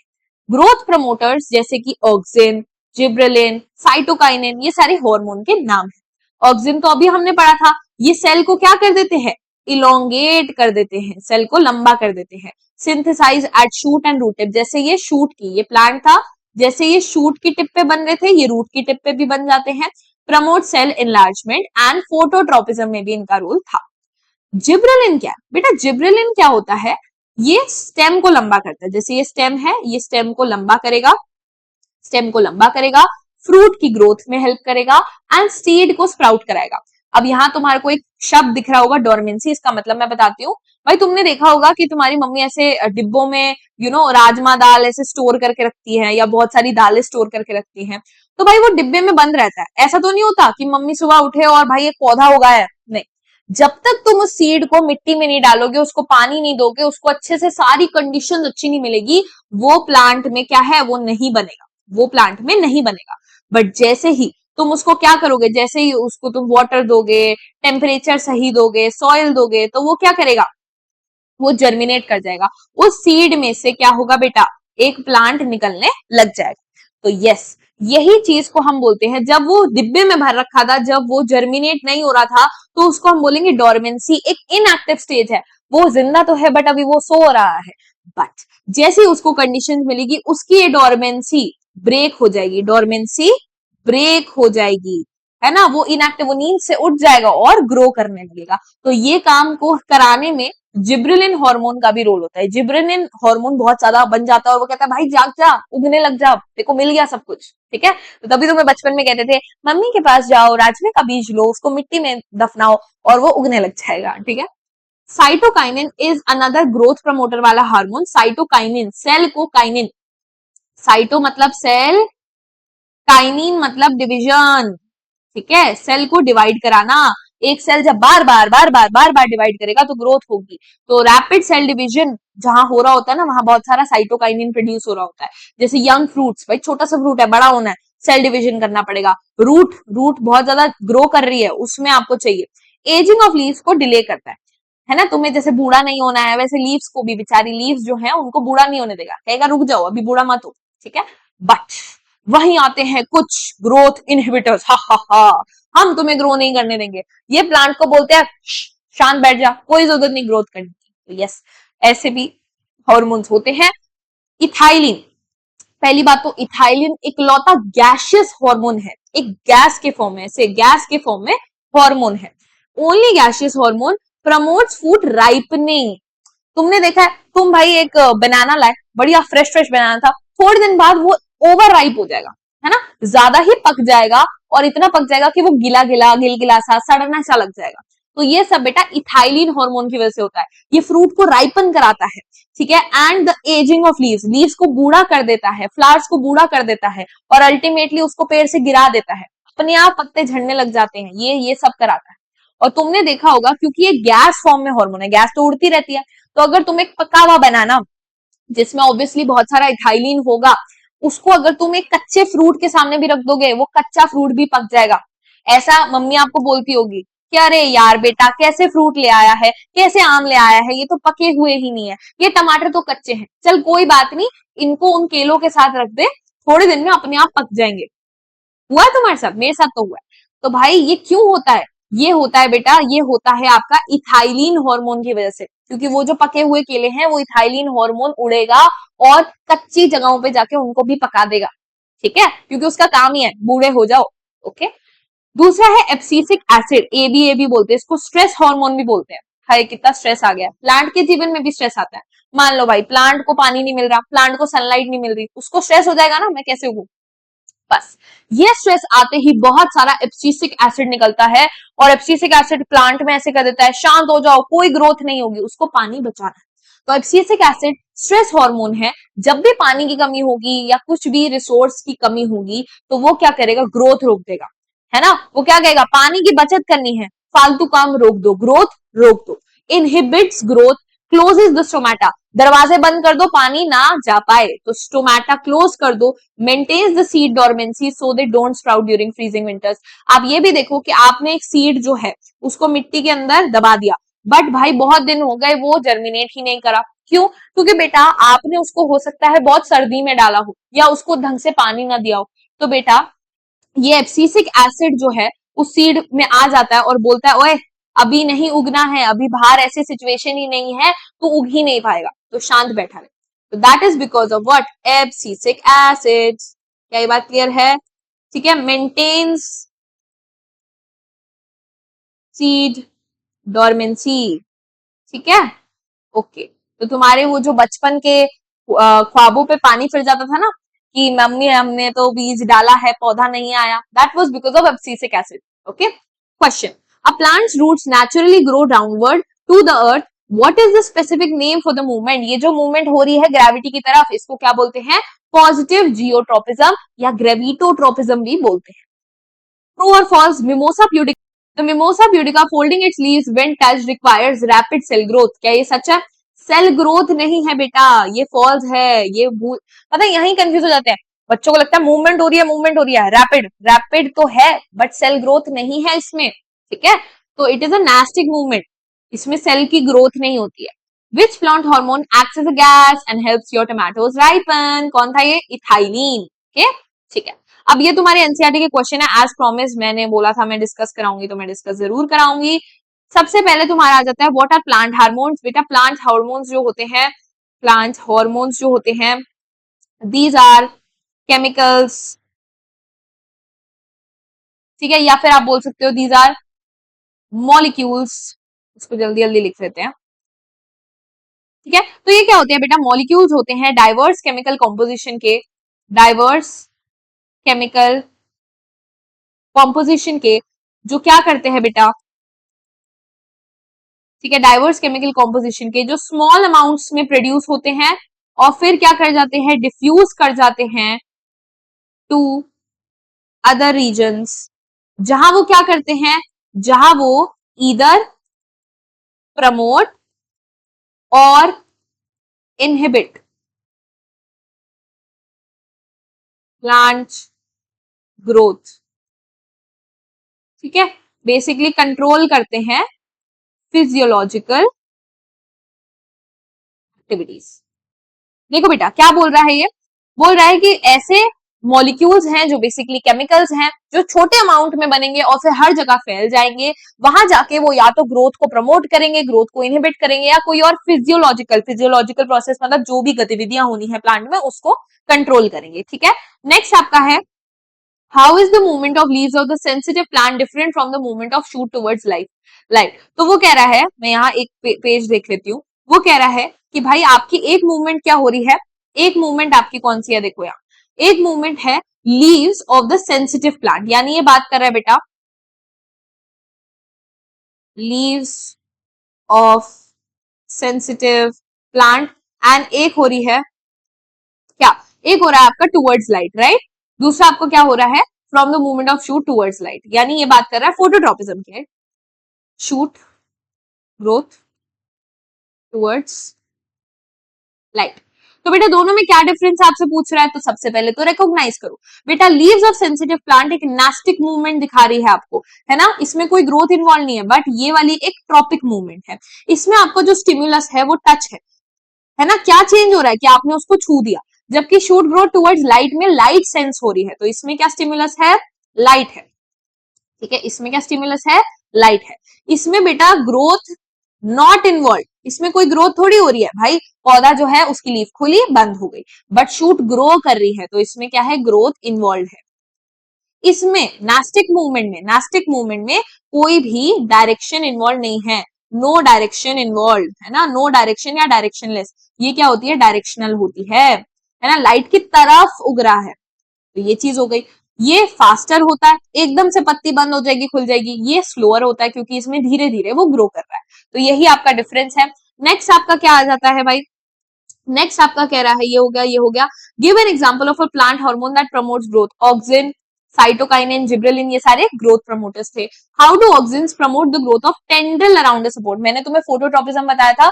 अब यहाँ ध्यान से सुनो, ये बड़ा अच्छा क्वेश्चन है और ये तुम्हारी एनसीईआरटी का है, बच्चों को नहीं पता होता फिर घबराते हैं। देखो होता क्या है, मान लो मैंने यहाँ एक सपोर्ट रख दिया और ये आपका प्लांट उग रहा है, तो होगा क्या, जैसे ही ये प्लांट इसके कॉन्टैक्ट में आएगा तो होगा क्या, ठीक है, मान लो ये प्लांट इसके कॉन्टैक्ट में आया, तो जिस साइड से, एक साइड इस प्लांट की ये वाली साइड है जो क्या कर रही है, टच कर रही है, और ये वाली साइड है जो टच नहीं कर रही है, राइट, ओके। प्लांट में ये काम भी कौन करा रहा है, ऑक्सिन हार्मोन करा रहा है। तो होता क्या है कि अगेन ऑक्सिन हार्मोन क्या करता है, ये ऑक्सिन हार्मोन यहां था, ऑक्सिन हार्मोन यहां था, थोड़ा मोटा कर दूं, यहां देख, और मोटा।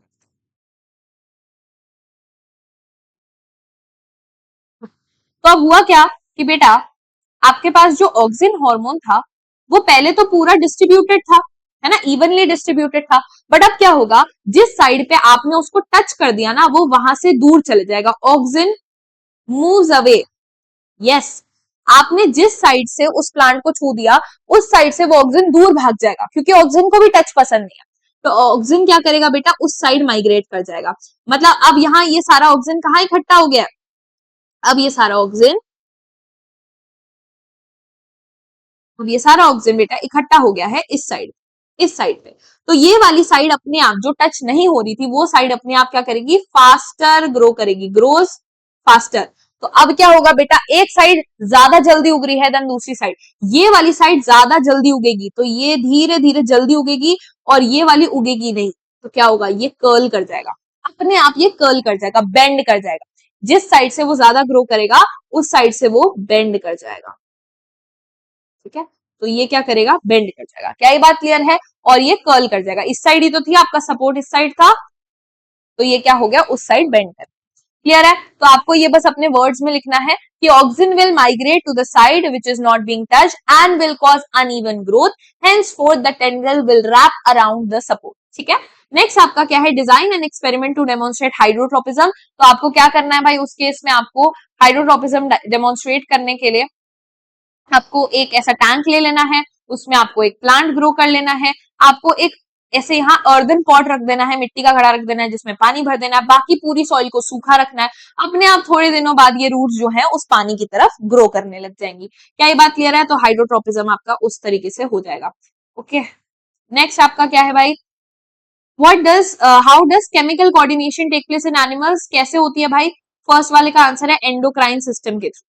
एंडोक्राइन सिस्टम होता है जिसमें एंडोक्राइन ग्लैंड्स होते हैं, ठीक है, ग्लैंड्स होते हैं, ये ग्लैंड्स क्या करते हैं बेटा, सिक्रीशन करते हैं, हार्मोन्स करते हैं, ये हार्मोन्स कहाँ जाते हैं, ब्लड में रिलीज्ड इन ब्लड, और ब्लड में जाके ये पहुंचते हैं बेटा अपने टारगेट तक, टारगेट साइट तक, और वहां जाके क्या करते हैं, अपना एक्शन करते हैं, यानी अपना जो भी इनको मैसेज कन्वे करना है वो कर देते हैं, ठीक है, जो भी इनको फिजियोलॉजिकल रिस्पॉन्स कॉज करना है कर देते हैं।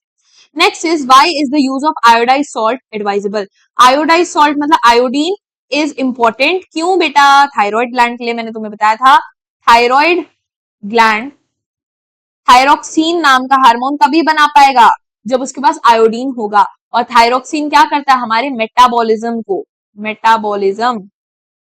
कंट्रोल करता है, मेटाबॉलिज्म चाहे वो कार्बोहाइड्रेट हो, ठीक है, हमारा फैट हो, इन सब का मेटाबॉलिज्म की किस रेट पे वो हमारी बॉडी में स्टोर होगा, एनर्जी बनेगी, ये सब कंट्रोल करता है। और अगर अगर आयोडीन इफ नॉट गिवन तो क्या होगा, गोइटर हो जाएगा, ठीक है। सोचो भाई यहाँ तुम्हारा कुछ ऐसा है जो कुछ रिलीज करना चाह रहा है, और उसको रिलीज करने के लिए उसको क्या चाहिए, आयोडीन चाहिए, अगर आयोडीन खत्म हो जाएगा तो वो जबरदस्ती रिलीज करने की कोशिश में फूल जाएगा, स्वेल हो जाएगा, गोइटर हो जाएगा, ठीक है। How does our body respond when adrenaline is secreted into the blood, ये पूरा आंसर इन नोट्स है, ठीक है, आंसर इन नोट्स। मैं तुम्हें समझा देती हूँ, तुम्हारा एकदम से हार्ट बीट बढ़ जाएगा, क्यों बढ़ेगा, क्योंकि जल्दी जल्दी ऑक्सीजन सप्लाई करना है, फिर तुम्हारी जो स्किन और तुम्हारे डाइजेस्टिव सिस्टम के आसपास की मसल्स है उनको सप्लाई कम हो जाएगा ब्लड का, क्योंकि वहां की जो ब्लड वेसल्स है वो ऐसे कॉन्ट्रैक्ट कर जाएंगी, कंस्ट्रिक्ट कर जाएंगी, तो अपने आप ब्लड तुम्हारे मसल्स, स्केलेटल मसल्स जैसे हाथ पैर की मसल्स वहां बढ़ जाएगा, और तुम अपने आप मूवमेंट कर पाओगे, तुम्हारा ब्रीदिंग रेट भी बढ़ जाएगा, तुम्हारी लंग्स और रिबकेज, अपने आप रिबकेज बाहर एक्सपैंड एंड अंदर की तरफ जाएगा, डायफ्राम कॉन्ट्रैक्ट रिलैक्स करेगा ताकि तुम जल्दी जल्दी ब्रीथ करो, जल्दी जल्दी ऑक्सीजन जाए, जल्दी जल्दी हार्ट बीट करे और सब कुछ काम। Why are some patients of diabetes treated by giving injections of insulin? क्यों बेटा? क्योंकि उनमें क्या होता है, ब्लड शुगर लेवल को कंट्रोल करना होता है। आपको पता है कि आपकी पैनक्रियाज का काम होता है ये।